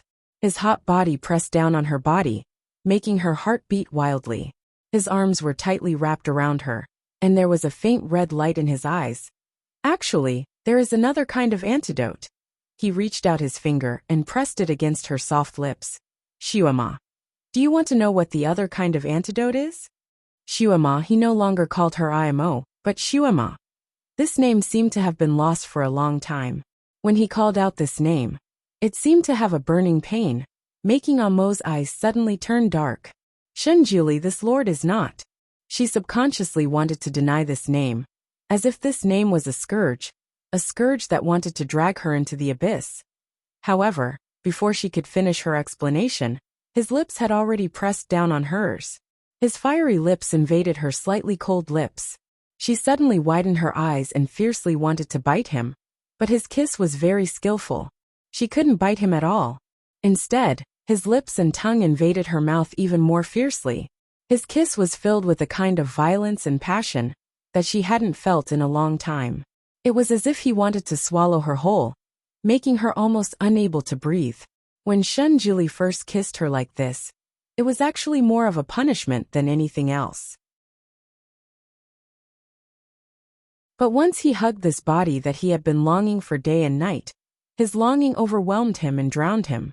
Coupled with the effects of the medicine from the sword wound, now that he had her under his body, his desire burned like a raging fire. In this world, the only thing he wanted was her. The only thing he longed for was her. After searching for her for so long, he had missed her in his dreams and soul for so long. He longed for her so much that his soul ached. The moment he saw her for the first time, he wanted to hold her tightly in his arms to relieve the pain of missing her. However, he knew that that wouldn't do. He wanted to respect her, and he wanted to use his charm to get her back. He wanted to take it step by step, and truly move her, before making love with her. For the past month, when he was with her, he had been controlling himself again and again. He controlled his desire to hug her and kiss her. God knows how hard it was to see the person he loved in front of him. But he couldn't hug or kiss her. He never thought that she would actually challenge his bottom line again and again. Chapter 1644. However, he did not expect that she would challenge his bottom line again and again. She was indifferent to him, and helped another man to hurt him. She even threw away his flowers. Even if she destroyed the flowers that could save his life, he could still forgive her and understand her. He also felt that he deserved it. However, he did not expect that she would send him another woman at this time. He also did not expect that she would use the child to trick him. If he could not guess the truth, and used the drug to dissolve the engagement, what would the child think of him in the future? Nyinma was a sensitive child. He would be traumatized for the rest of his life because of this. He was seriously injured. Perhaps his psychokinesis was not as strong as hers, but he had thousands of years of memory, while she only had 3 years of memory. Even if she was the devil master, she was still a rookie in front of him. Before she could make a move, he had already predicted it in advance. With a few moves, he had pinned her down and made her unable to move. His kiss was hot and raging on her lips. Under the entanglement of their tongues, Ayamo could feel the hardness and heat of a certain part of his body. At this point, Ayamo finally realized the disparity in strength between him and himself. She thought that she was already invincible in this world, but she did not expect that once she met him, she would still be restrained. Once she angered him, she would still be trapped by him. He kissed her as a punishment. The soft and delicate body in his arms made his heart tremble, as if it was scalded. Images of the intimate moments with her flashed in his mind, and this image made his body as hard as iron. She used to be his wife, his lover, and the woman he loved for 3 lifetimes. Now she was his fiancée. She was right under him, and he desperately needed redemption. Shouldn't all of this happen naturally? He panted heavily, and desperately tried to control himself. At this moment, his emotions and rationality were in a tug-of-war. The look in his eyes changed dramatically. Apparently, he was in a fierce battle. Rip! He tore the front of her clothes. Her chest was cold, and the endless spring was revealed in front of his eyes. Shuema. His voice was gloomy and hoarse. It was as if this name was redemption, pain, and an indescribable sorrow. It caused Amo's heart to tremble as well. She could not push him away, so she could only accept it passively. This name also made her feel like crying. It was as if the owner of this name had once been a part of her life, a part of her memories. She closed her eyes slightly. Her eyelashes gradually moistened, and a drop of tear flowed down the corner of her eye. The teardrop finally woke up Shenjuli, who had almost fallen into oblivion. The moment he saw it, his body stiffened. He suddenly let go of his hand and rolled to the side. As soon as Aimo regained his freedom, he almost instinctively jumped off the cloud bed.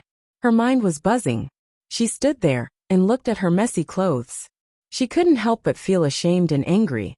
She raised her hand, and a red light shot towards Shenjiuli. "You're courting death." Shenjiuli had hurt the wound on his back when he was rolling. He was in so much pain that he wanted to die. He was sweating profusely, and his vision was turning black. When Amo's red light came, he didn't dodge at all. Or rather, he didn't want to dodge at all. Her palm landed solidly on his chest, and the crisp sound of bones breaking rang out. His body trembled, and that pair of eyes fell directly on her body. They were clearly deep blue eyes, but they were as black as an abyss. Chapter 1645. He did not say a word. He just looked at her, and then slowly closed his eyes.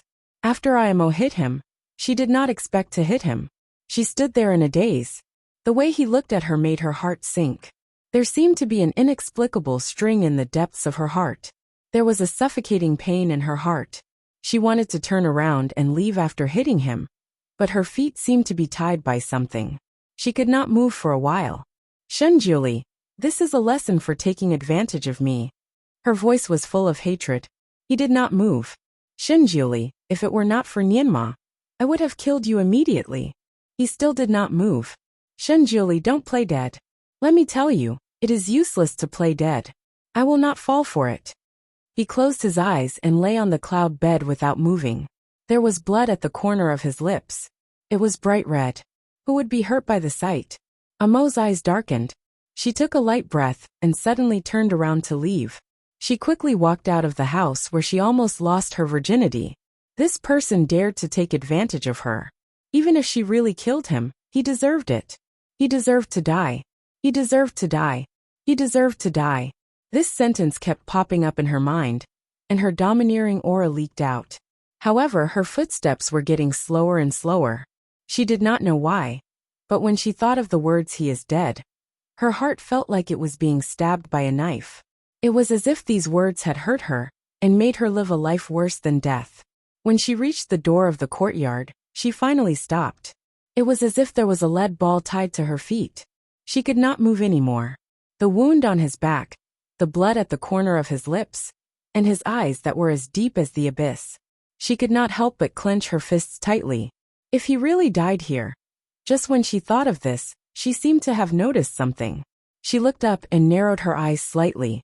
Shen Nianma's small body emerged from the other side of the road and was running in this direction. Although his two calves were short, he was not slow at all. He was probably using all his strength. He was indeed a smart child. He had finished the homework that his father had given him in such a short time.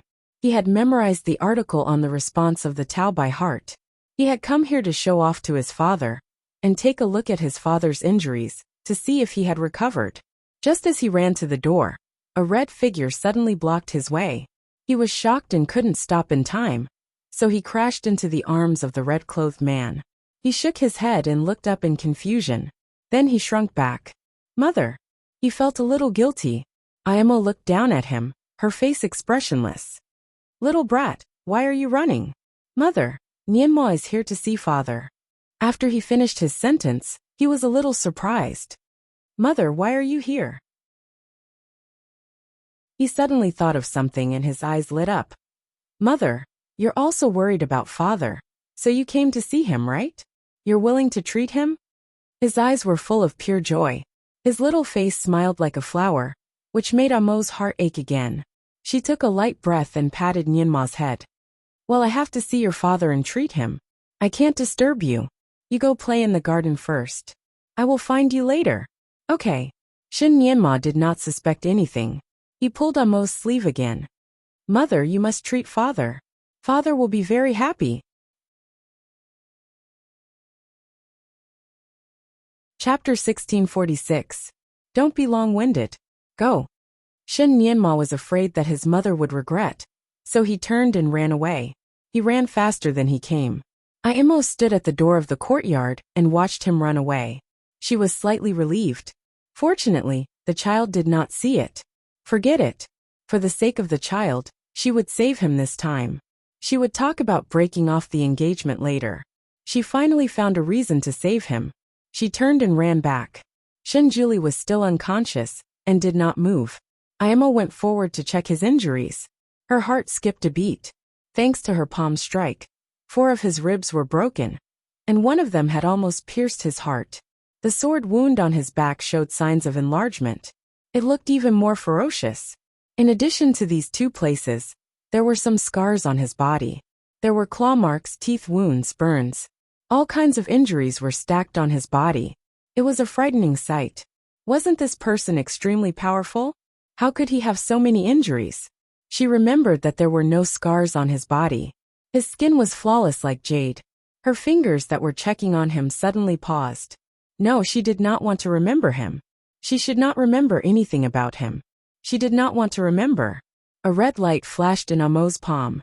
She gently hit her forehead to erase all the memories that should not and did not want to appear. There were 2 injuries that made him unconscious. One was on his back, and the other was on his chest. It seemed that these 2 injuries had something to do with her. Ayamo pursed her lips.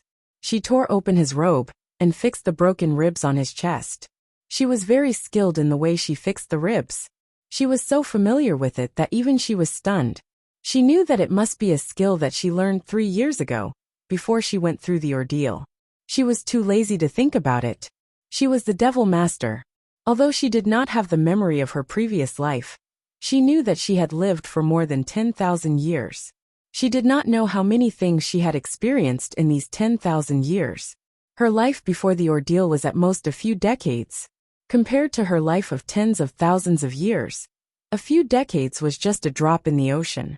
Why should she care about those decades? Why should she remember? What she wanted was the present. She lived for the present. She was the demon lord of the demonic immortal continent. As for everything else, they were nothing but fleeting clouds.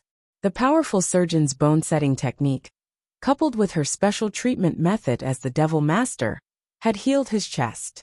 She believed that when he woke up and used his self-healing method, he should be able to recover very quickly. As for the back, Ayamo looked at the hideous wound on his back and was slightly lost in thought. If she treated him now, she was afraid that she wouldn't be able to find a way to force him to break off the engagement. This person was so strong and had an unusual obsession with her, which gave her an unusual headache. Needless to say, the Shuema he mentioned was the name of the person she had transformed into before she went through the calamity. That person might not be the real her, but her incarnation. She felt that when he called her Shuema, even though she was in his eyes, his heart was filled with that incarnation. It was like an actress who played the role of a heartthrob and made everyone fall head over heels for her. But that person was only infatuated with the character in the movie, not the real her. Nienma. Was little Nienmo really the child she had when she was incarnated? But wasn't the child gone, even though Ayamo had deliberately sealed that memory? Chapter 1647. Although Ayamo had deliberately sealed that memory, she still had a fragmentary impression of the loss of the child. It seemed that she had witnessed the moment of the miscarriage with her own eyes. This was the plot that she did not want to remember the most, but it was also the one that left the deepest impression on her. Even if she could not remember the specific situation, she subconsciously knew that the child was gone. Although she did not know what happened between the incarnation and Shenjuli, the only thing she was sure of was that the memory was extremely unpleasant. It was extremely tragic. It was so tragic that when she just woke up from her ordeal, she forcibly used the most powerful spell to seal the memory. It was not easy to use the spell, and she even had to pay a price. Since she had tried her best to erase the memory at that time, there was no need for her to remember it now. She would only torture herself. Nienma, do you miss Shuema? Haha. Unfortunately, that person was gone. Shuema would no longer exist in this world. Therefore, whether it was his search or his repentance, it was destined to be in vain. Now, she would not be fooled by him and plunge into his gentle trap again. She gathered her messy emotions and thought for a moment. Since she had promised Nianma that she would heal him, she could not break her promise. She especially could not break her promise to a child. She was really afraid of Shen Nianma's disappointed eyes. "Shen Jiuli, you should thank God for giving you a good son," she murmured. Finally, she took out the antidote bottle and poured the antidote on his back. The unique antidote naturally had an immediate effect on the injury. After the medicine was applied, the injury no longer worsened. It even showed signs of recovery. After everything was done, she breathed a sigh of relief and got up. She did not want to stay for a moment longer and strode out. Not long after she walked out of the courtyard, she received a report from General Manager Himu. "Devil Master, we have just received a call for help from the Monster Kingdom. It said that a mysterious person has recently arrived in the Monster Kingdom and assassinated the Monster King. The Monster King's wife has asked for help from the Devil Kingdom. Would you like to go and have a look?" Imo frowned slightly. The Demon Realm and the Demon Realm were originally of the same breath and branch. That Demon King was still extremely respectful to her and was already considered her subordinate. Since he was killed, she naturally had to go and take a look. She wanted to see who the mysterious person was that he dared to behave so atrociously in her territory. When she was about to get up, she suddenly remembered that little Nianma was still waiting for her in the garden. She paused for a moment. On second thought, Shen Jiuli should be awake soon, and he would naturally take care of the child. Moreover, this was her Mo palace, which was heavily guarded. Even if there was no one to take care of little Nianma, nothing would happen to him. When she thought of this, she gave a few orders to head steward Himu and immediately flew out of Mo palace. Shen Jiuli was awakened by an intense itch. It was as if countless ants were desperately drilling into his flesh, causing him to break out in a cold sweat the moment he woke up.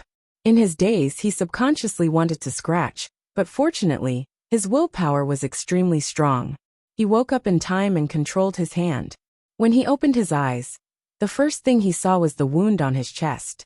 It seemed that someone had treated it.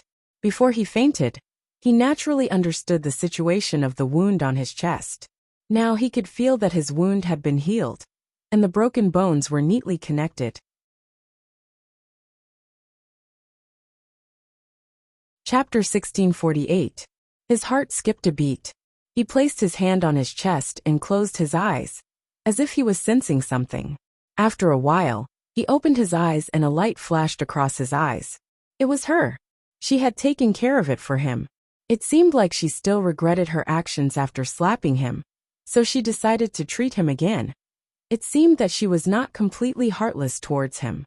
Had he finally moved her a little? His heart was like a tidal wave.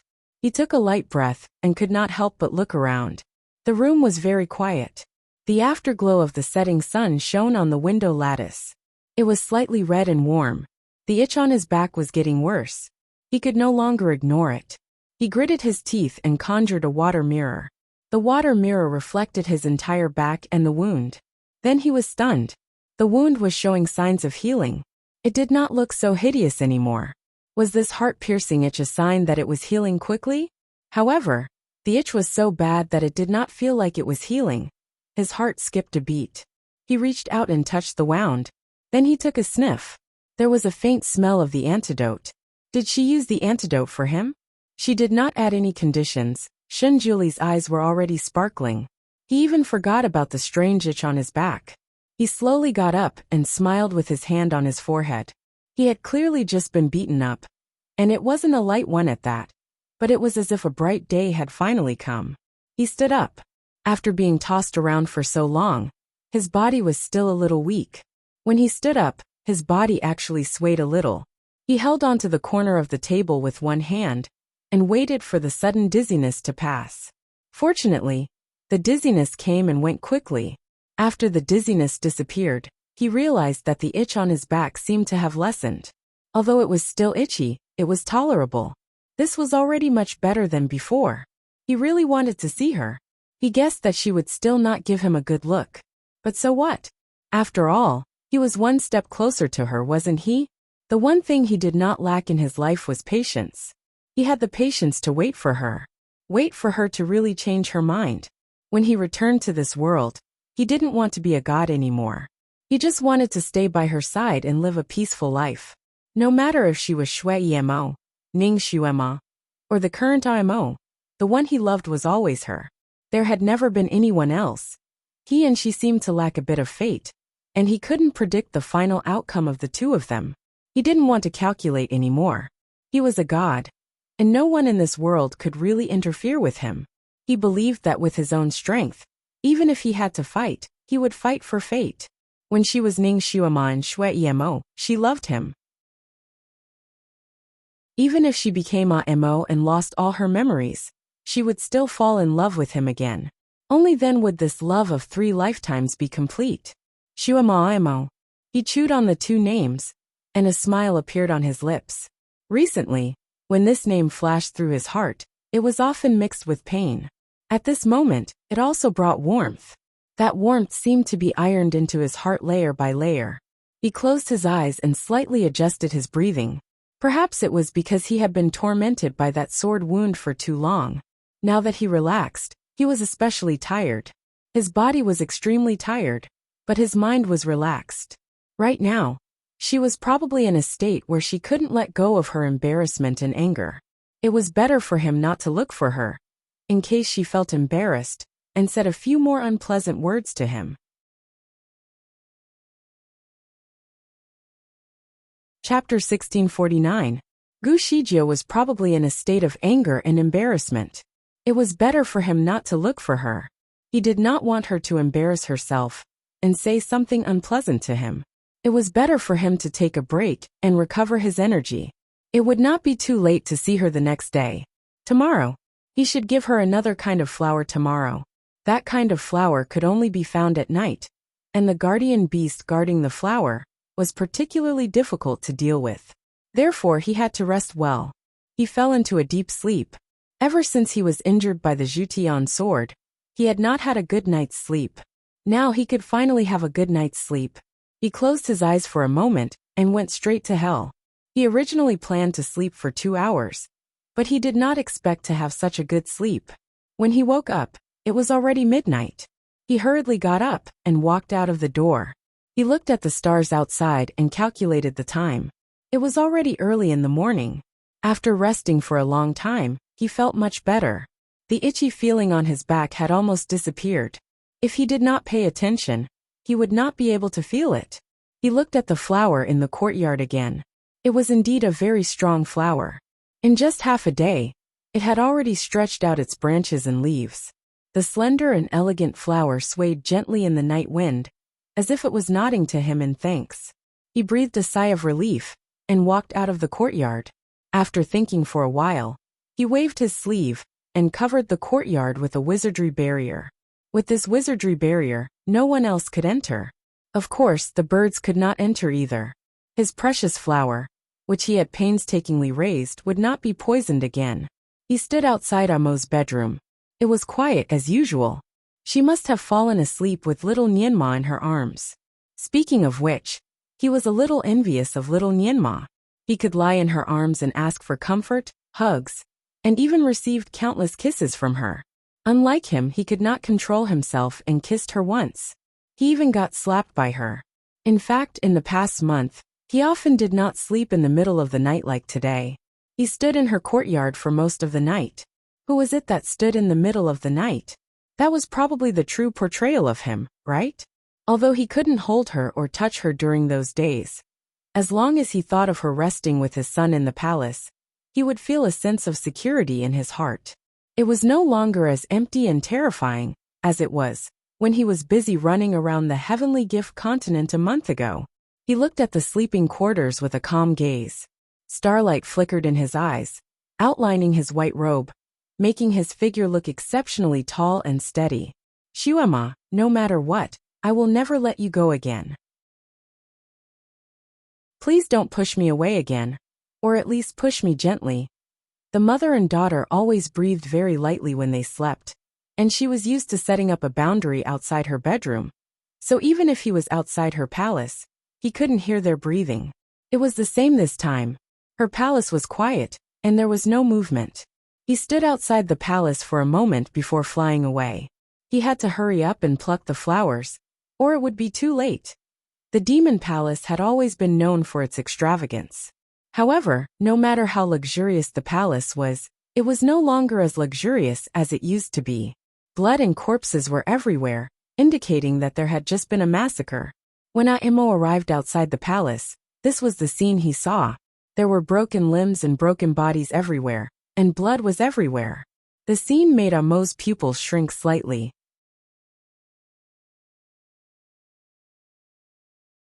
Chapter 1650. Beside her, head steward Homu clicked his tongue. What a vicious method! What a professional way of killing! This was simply a one-sided suppression. Who could this mysterious person be? Aimo didn't say anything. She vaguely sensed a familiar aura in the air, as if this mysterious person was an old acquaintance of hers. There was no one outside the hall, but there were voices inside. The hall's doors were wide open, like a giant beast choosing its prey. A murderous aura emanated from the hall, causing the air to feel heavy. Head steward Homu volunteered. Devil Lord, let me go in and take a look. No need. The corner of Aimo's lips curled up into a nonchalant smile. With a leap, he openly flew into the main hall. Head steward Homu was speechless. The Devil Lord was domineering and mighty. There were indeed quite a number of people in the hall. It seemed that all the leaders of the demon race had gathered here, forming a dense mass. Several demon corpses were strewn about in the middle of the hall, including the Demon King, who had been split into two, and was curled up in his original form. Beside him were his wife, concubines, and children. None of them were left alive, as they were all dead.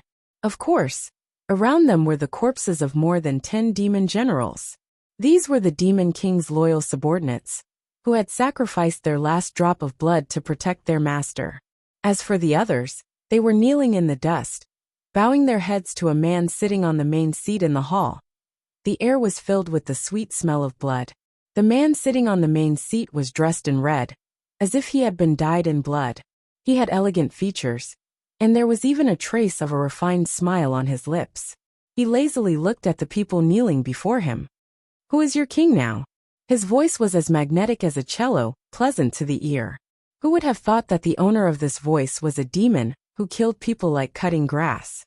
When he asked this question, the Demon King was still alive, and under the protection of the guards. Now that he asked this question again, if they answered incorrectly, they would naturally die like the Demon King. The demon race had been in chaos these few years. Whoever had the hardest fist could become the Demon King. In just 100 years, the Demon King was like a crop of chives cut and replaced. The current demon realm was just like the 5 dynasties and 10 kingdoms. The Demon Kings changed frequently, even more frequently than women changed clothes. The Demon King that had just died had only been in power for 5 years. It was normal for him to be PS'd by a newbie. Therefore, the leaders of the demon clan were very sensible. They immediately kowtowed and said, "Congratulations, Your Majesty, on becoming the Demon King." It was rare for the shouts to be so uniform. The red-clothed man pursed his lips and smiled. Just as he was about to open his mouth to say something, he suddenly saw a woman flying in from outside the hall. It was as if he had been struck by lightning. He abruptly stood up and blurted out, "Momo." Aimo's red robes danced in the wind as he floated in the air. He looked down at the red-clothed man with an indecipherable expression. "You recognize me?" The red-robed man was naturally Shui Ilan. He had succeeded in his tribulation, and when he woke up, he was already on this continent. The past was like smoke, passing through his mind. He finally remembered that he was once the strongest demon king in the world. He had once led the people of the demon realm to fight against the immortal realm, and killed the people of the immortal realm until they pissed their pants. If the immortal realm hadn't been defeated in the end, and asked the supreme divinity to directly release his soul, perhaps he would have been able to expand the territory of the immortal realm for the demon realm.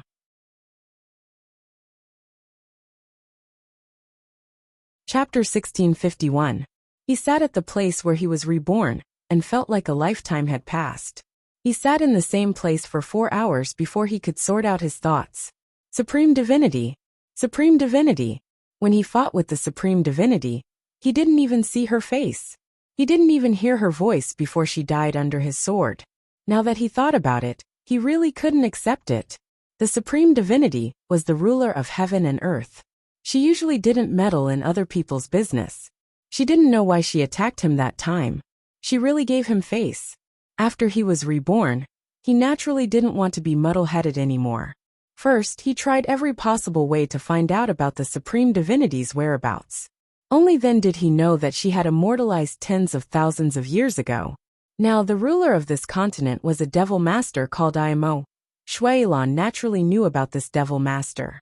Tens of thousands of years ago, when he was still a little demon, he had heard of her name. In the 6 realms, no matter which realm it was, they all believed in a spiritual leader. For example, the human realm, immortal realm, and ghost realm believed in the supreme divinity. The demon realm, devil realm, and beast realm believed in the devil master.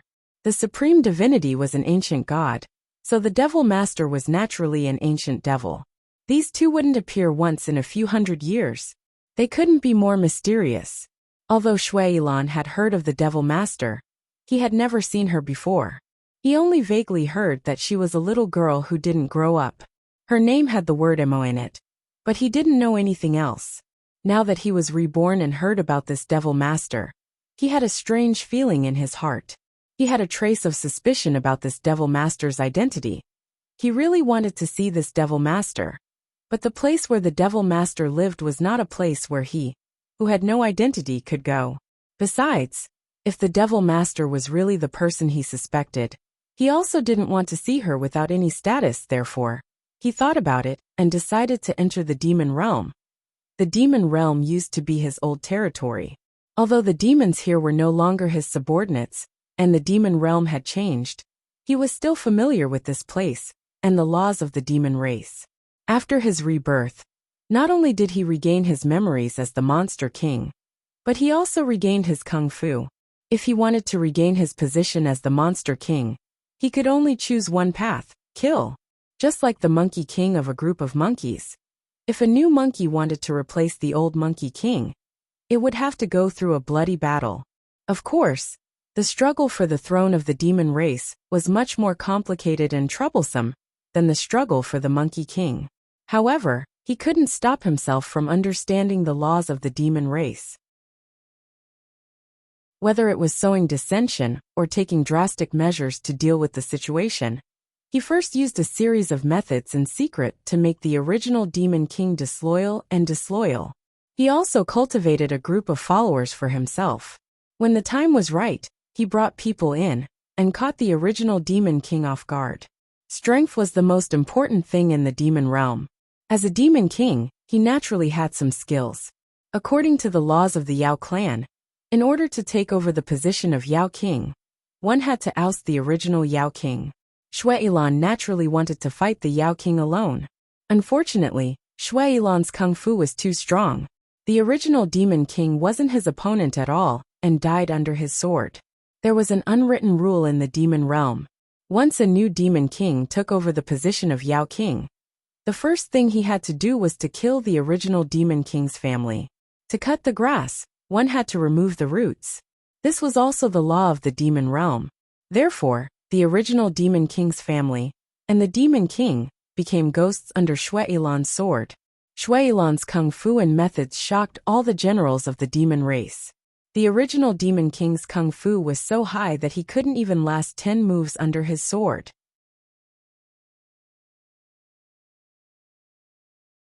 Chapter 1652. Shuailan's thunderous martial arts and methods shocked all the generals. The original Demon King's martial arts couldn't even last 10 moves under his sword. Naturally, these generals wouldn't be cannon fodder anymore. They immediately recognized Shuailan as the new Demon King. Shuailan originally wanted to visit the Demon Master in Emo Palace as the Demon King after inheriting the Demon King's position. He didn't expect her to come by herself. Moreover, this person was a miniature version of Ning Xuema. However, the aura around her was many times darker than Ning Xuema's. She really was Momo. His Momo really didn't die. However, from what she said, she didn't seem to remember him. She lost her memory. Shuailan's eyes flashed with ecstasy. Losing her memory was good. Losing her memory was really good. As long as she lost her memory, she would forget everything about Shinjuli. She would be like a new person. As long as he worked hard, he might be able to get her again. Instead of standing behind her and watching helplessly as she worried about another man's well-being and loss, about life and death, until now, he still couldn't forget her dying breath under that tree. He also couldn't forget her relieved expression when she went through the lightning tribulation. She used to work so hard to live. She used to work so hard to live a wonderful life. At that moment she really wanted to die. Now, heaven really treated him well. It actually allowed him to meet her again, after going through the tribulation. It was a brand new her. In this world, no one would fight with him anymore. Shenjuli was still foolishly looking around the Tianxi continent. He didn't go through the tribulation, so he wouldn't come to this continent. He stood in place and raised his head to look at her. His gaze was gentle, and the smile on his lips was enchanting. He answered her question. "No, this is the first time we've met, respected Lord Devil Master." His tone was slightly raised, and his voice was magnetic and seductive, causing the demonesses in the hall to almost scream for him. Imo lowered her eyes to look at the man who was dressed in the same red robes as her. Dark waves swirled in her deep eyes as she spoke faintly. "No, you're lying." Shuilan's heart sank. Did Momo recognize him? She didn't lose her memory? He didn't know if he should be happy or worried. Looking at her, he didn't know how to answer. It wasn't until now that he realized the difference between the Devil Master in front of him and the woman in his heart. She now had a pair of clear red eyes. Normally, demons would have a bit of red in their eyes, but that red was generally not pure. It could be black with red, or yellow with red. The more red there was, the higher the level of the demon, and the purer their skills. But Amo's eyes were pure red, without a trace of impurity. When it flowed slightly, it was as if there was a dark flame dancing in it. Shuilan had never seen such pure and beautiful red eyes. When she stared at him, her eyes were strangely deep, as if they could suck in his soul now. She was looking at Shuilan with such eyes. Looking at him, it was as if she wanted to look into the depths of his soul.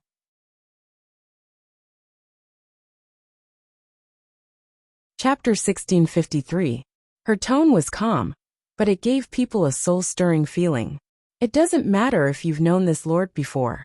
Now that you've killed the king of the demon clan and become the new demon king, this lord will ask you, will you submit to this lord? She stood there. She was clearly short, but her powerful demonic aura made everyone tremble in fear. There were several hundred demons in the hall, but they were all suppressed by her aura. They didn't even dare to breathe loudly. Shuilan was also somewhat suffocated by the powerful demonic aura emitted from her body. His heart was indescribably anxious. At this moment, he suddenly realized the gap between him and her. Although he was a powerful demon king, compared to an ancient demon, there was clearly a world of difference. When she fully released her demon master aura, the pressure of an ancient demon master made his knees go weak. He almost wanted to bow down in worship. In her previous life or the life before that, although their statuses were different, the difference between them wasn't too great. Even when she was Ning Xuema, he was still a little taller than her. He could restrain her and do whatever he wanted with her. But in this life, when he looked at her pair of extremely beautiful yet extremely deep eyes, he actually felt an instinctive sense of fear. She was the lord that the demon clan and the demon clan worshipped. She was high above. She was no longer the Momo that he thought was easy to approach. He was lost in thought for a moment. Imo didn't wait for his answer and became impatient.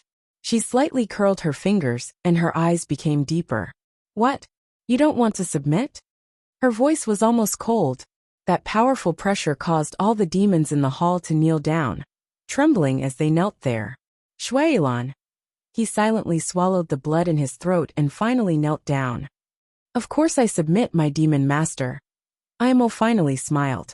It was a smile of conquest, but it was also a smile that was expected. With this smile, the powerful demonic pressure finally disappeared. It was like a spring breeze swept through the hearts of the demons. She looked at Shuilan, her eyes filled with gentleness. "Tell this lord your name." "Shuilan." Shuailan replied in a deep voice. She smiled again and extended her small, snow-white hand towards him. Shuailan, right? Very well, now you have to do something for me. By the time Imo brought Shuailan back to Imo Palace, the sky was already starting to brighten.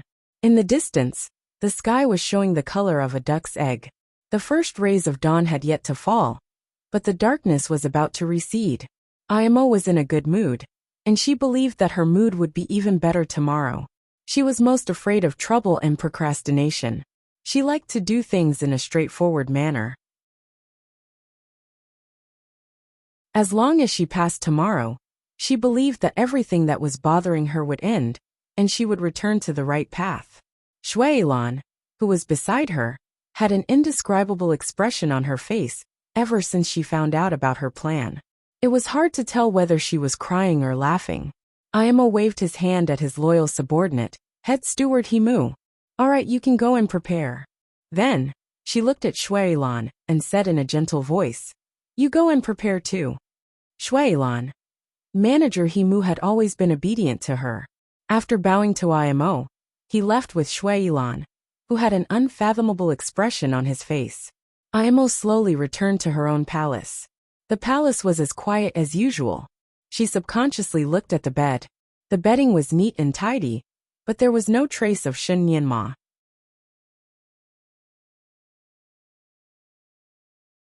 Chapter 1654. She closed her eyes slightly and walked out again. In the blink of an eye, she appeared in front of the door of the courtyard next door. There was a wizardry barrier in the courtyard. It was not difficult for her to break the barrier. But if she wanted to break the barrier, she would definitely disturb the two people in the courtyard who were having a good sleep. There was no need for that. She would just let him have a good sleep. Imo returned to her bedroom. She casually pulled the quilt over her body and closed her eyes slightly. She was not used to not having the warm and soft little thing by her side. When she was half asleep, she hugged a pillow in her arms, as if she was still hugging the little guy. She closed her eyes. She had to get used to it. She was an unlucky person. It was better for the little guy to stay away from her. That man was Shen Nianma's father. He would take good care of the little guy. The little guy was full of light aura.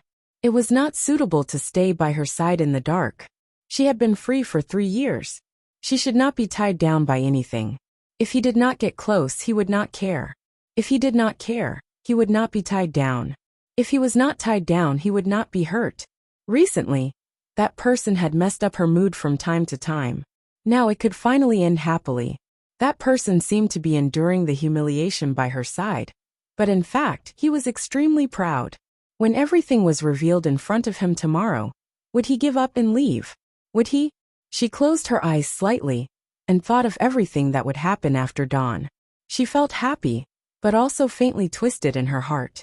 The familiar lanterns and streamers were decorated, and the familiar red flowers were blooming everywhere. When Shun Juli returned to Imo Palace, he staggered slightly when he saw all the decorations in the side hall. He was not unfamiliar with such decorations. He had seen it thousands of times in his life. Imo Palace was holding a wedding. Naturally, he was not narcissistic enough to think that Imo would give him a surprise. She decorated the wedding hall to marry him. Moreover, the wedding hall did not conform to the standards of a real marriage for a real devil lord. It was more like a custom for a rich family to marry a concubine. He stopped in the air and looked down at everything with a pale face. His eyes were frighteningly deep. No one could guess what was on his mind at this time. General Manager Himu was the first to notice Shenjiuli. He hurriedly flew over to greet him. Mr. Ever since Shenjiuli moved in as the fiancé of the Devil Master, the Devil Clan had been addressing him as Mr. Shenjiuli nodded slightly without saying anything. Manager Himu was also speechless. He thought that Shenjiuli would angrily ask who was the organizer of the wedding. He thought that Shenjiuli would ask him directly, but he didn't expect that Shenjiuli would remain silent. This wasn't in line with the script they had rehearsed. Since he didn't ask, Head Steward Himu could only brace himself and answer. Sir, the Devil Lord brought back an old friend yesterday. He fell in love with her at first sight, and wants to take her as his concubine. Of course, if you don't mind, sir, After the Devil Lord marries that person today, he will have her serve you tea. Manager Himu said all this in one breath. Under Shenjuli's gaze, he felt a bit of pressure. In the Devil realm, it was normal for a Devil Lord to have multiple wives and concubines. Some Devil Lords even had enormous harems. All the beautiful female devils of the demon race would have an affair with the Devil Lord and become his concubines. However, Imo was a Devil Lord who was countless ranks higher than a Devil Lord. It should be normal for her to have multiple wives and concubines, right? Since she was a woman, her harem would naturally be filled with men.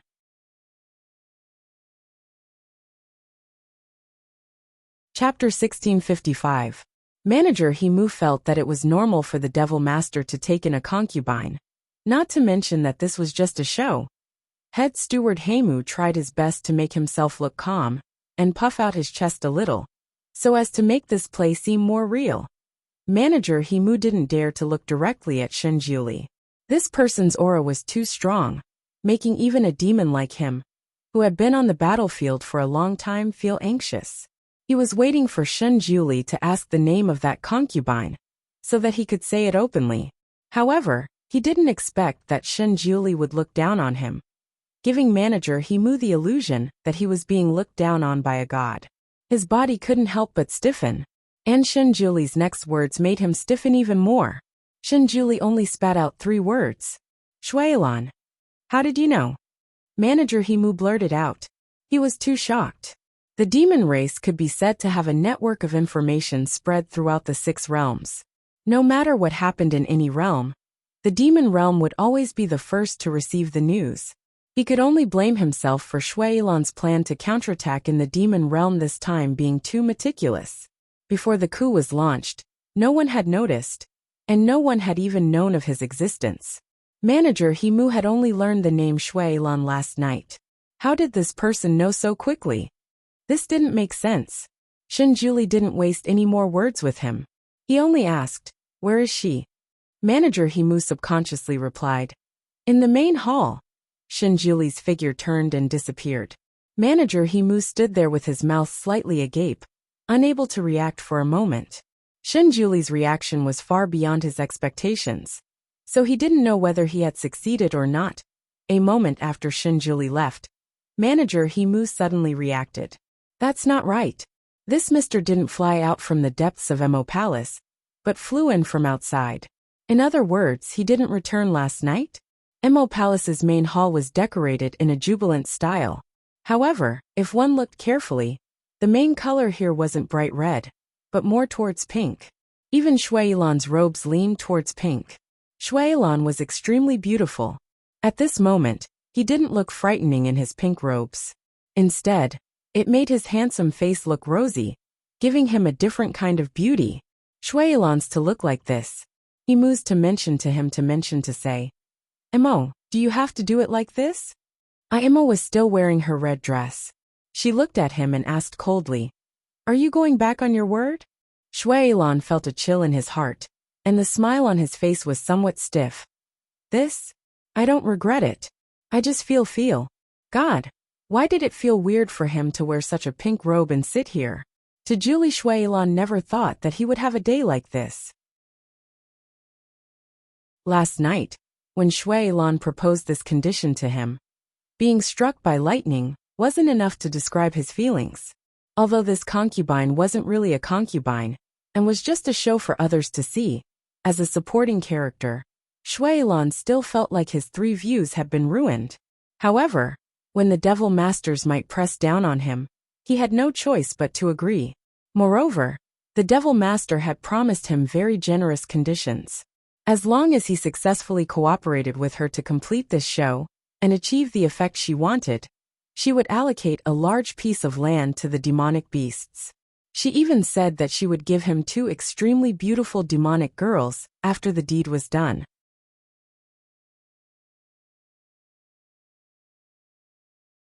Chapter 1656. He wasn't interested in the witch, but he was very interested in the land that was going to belong to the demons. Among the 6 realms, the immortal realm had the largest and best territory, followed by the devil realm. Next were the human realm and the beast realm. The demons were at the bottom of the heap, with the most barren land, even poorer than the poorest part of Africa. The demons had no choice but to disguise themselves as humans and run to the human realm to make a living. However, once they were recognized by the human realm sorcerers, they would be chased down and beaten, and killed by the sorcerers. Being able to own their own fertile land was the demons' most urgent wish. Of course, tens of thousands of years ago, when Shuailan was the demon king, things weren't like this. At that time, the demons were still very popular under his leadership, and they could almost do whatever they wanted in the 6 realms. Blame it on that reverend god. After killing him, the demon king, the demon race declined year after year. By the time Shuailan took over, the demon race had already turned into mud that couldn't stick to the wall. Therefore, Amo's condition was simply a timely reign. Therefore, with all the above factors combined, Shuailan gritted his teeth and agreed. The reborn Amo didn't say much, so Shuailan didn't get much information from her. He only knew that she wanted him to act in front of someone, but she didn't say who that person was. She only wanted him to show off their affection at the appropriate time. She didn't say much else, so Shuailan asked a few questions in a roundabout way, but he couldn't get anything out of her, so he simply stopped asking. Acting, he was good at it. He looked at Imo again, but saw that she was looking in a direction, slightly lost in thought. He didn't know what she was thinking, but there was a deathly stillness around her that made people not dare to talk to her. He looked at the lonely heaven character hanging in the middle of the wall and sighed softly. Even if he was taking in a concubine, this was too shabby. Just how perfunctory was Imo? There were a few dishes on the table, as well as a jug of wine and 2 wine glasses. The wine in the glasses was half warm. Imo and Shuailan sat on either side of the table, each holding a glass of wine. Shuailan expressed that he didn't quite understand the procedure of taking a concubine in the demon realm. Didn't taking a concubine need to bow to the heavens and earth? Taking a concubine only required one person to drink a cup of wine? Just as he was about to ask, the light at the door suddenly dimmed, and a person slowly walked in. Shuailan's mouth was a little dry from waiting. He picked up the glass of wine to moisten his throat, but the moment he saw the person clearly, the wine glass in his hand slipped and fell to the ground. Clang! An exceptionally clear and loud sound rang out. He couldn't care less about these things. He stood up abruptly and looked at the person who had just walked in. Shinjuli. That person was naturally Shinjuli. He stood at the door and looked at everything in the main hall. The sunlight inlaid a layer of silver on his back, but it made his face somewhat blurry. His gaze swept across the hall before finally landing on Imo. He didn't say anything, and only looked at her calmly. It was as if a storm was gathering in the depths of his eyes, but his face was calm. Imo looked at him lazily. What are you doing here? She picked up the wine glass and twirled it around. There's no need to look at me like that. I'm just taking in a concubine. It's not a violation of our agreement. If you don't like it, there's no harm in breaking off the engagement, is there? Shinjuli continued. His voice was so steady that no fluctuations could be heard. Imo was choked by his straightforward reply and didn't say anything for a while. It was Shuailan who reacted in time, a faint light flashing through his eyes.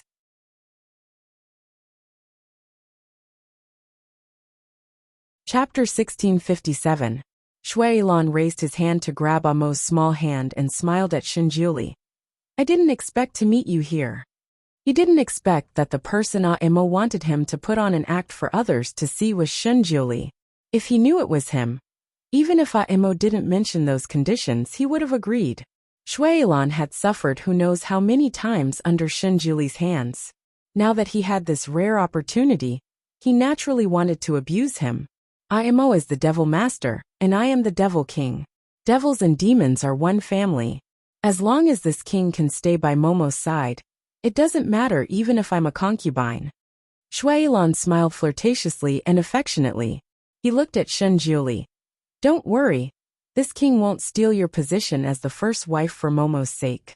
Of course, if you're tactful enough to withdraw from the marriage, then this king will fight for the position of the first wife. As he spoke, he pulled Imo in his direction. However, they were separated by a table, so he could only hold one hand. Shinjuli's gaze fell on their intertwined hands. He narrowed his eyes and looked at Amo's face. His voice was still calm. In order to withdraw from the marriage with me, you're willing to ruin yourself like this? Amo's expression changed slightly, but Shuailan was angry. He was a dignified devil king. Now that he was reduced to the devil master's concubine, he was the one who was ruined, all right? How could he say that Momo was ruined? He turned around and fluttered like a butterfly to Amo's side. He reached out to grab her slender waist and looked at Shinjuli provocatively. What do you mean ruined? Momo and I are in love with each other. If you didn't come between us, she and I would have been the most loving couple. Shinjuli, you're the one who made Momo so unhappy. If you know what's good for you, then withdraw from this marriage that doesn't belong to you and return to your immortal realm. Shinjuli's eyes fell on Shuailan's arm again. His voice was cold as he said, Shuailan, let her go if you don't want your arm to disappear. Shuailan's expression changed slightly. He knew that Shinjuli was a man of his words. He wasn't just threatening him, but if she let him go after hearing his threat, how shameful would that be? While Shinjuli hesitated, Ayamo lifted her hand and pushed his arm away. She looked up at him, her voice cold and decisive. Shinjuli, I really hate you. I don't want to see you. Therefore, it's better for you to cancel this marriage as soon as possible. Her words were very merciless. Shuailan stood to the side and felt a little embarrassed for Shinjuli. This supreme god had always been high and mighty. Who would have thought that there would be a day when he would be forced to cancel the marriage? Shuailan looked at Shinjuli's snow-white face. While he was happy, he also felt a little sad. What if I don't withdraw? Shinjuli said in a low voice. His calm appearance seemed to hide a storm. Then I'll find all kinds of ways, including all kinds of ways to make it real. Ayamo also threw caution to the wind. Since things had developed to this point, she could only continue regardless of everything. Since the knife had already been cut, she had to cut off all the tangled knots. The atmosphere in the hall was unusually heavy. It was so oppressive that it made people want to scream. Shinjuli's gaze focused on Amo's face. After pausing for a moment, he finally said word by word, Okay, I'll cancel the marriage. She didn't expect him to agree so easily. You're tuning in to the Li Mei's Wuxia Whispers YouTube channel. We're so grateful for your support. And don't forget to subscribe to join us on this incredible journey through captivating stories. Your generosity through donations truly makes a world of difference, as it's the primary source of revenue that allows me to expand and enhance this channel for you. Thank you from the bottom of my heart for being a part of this adventure.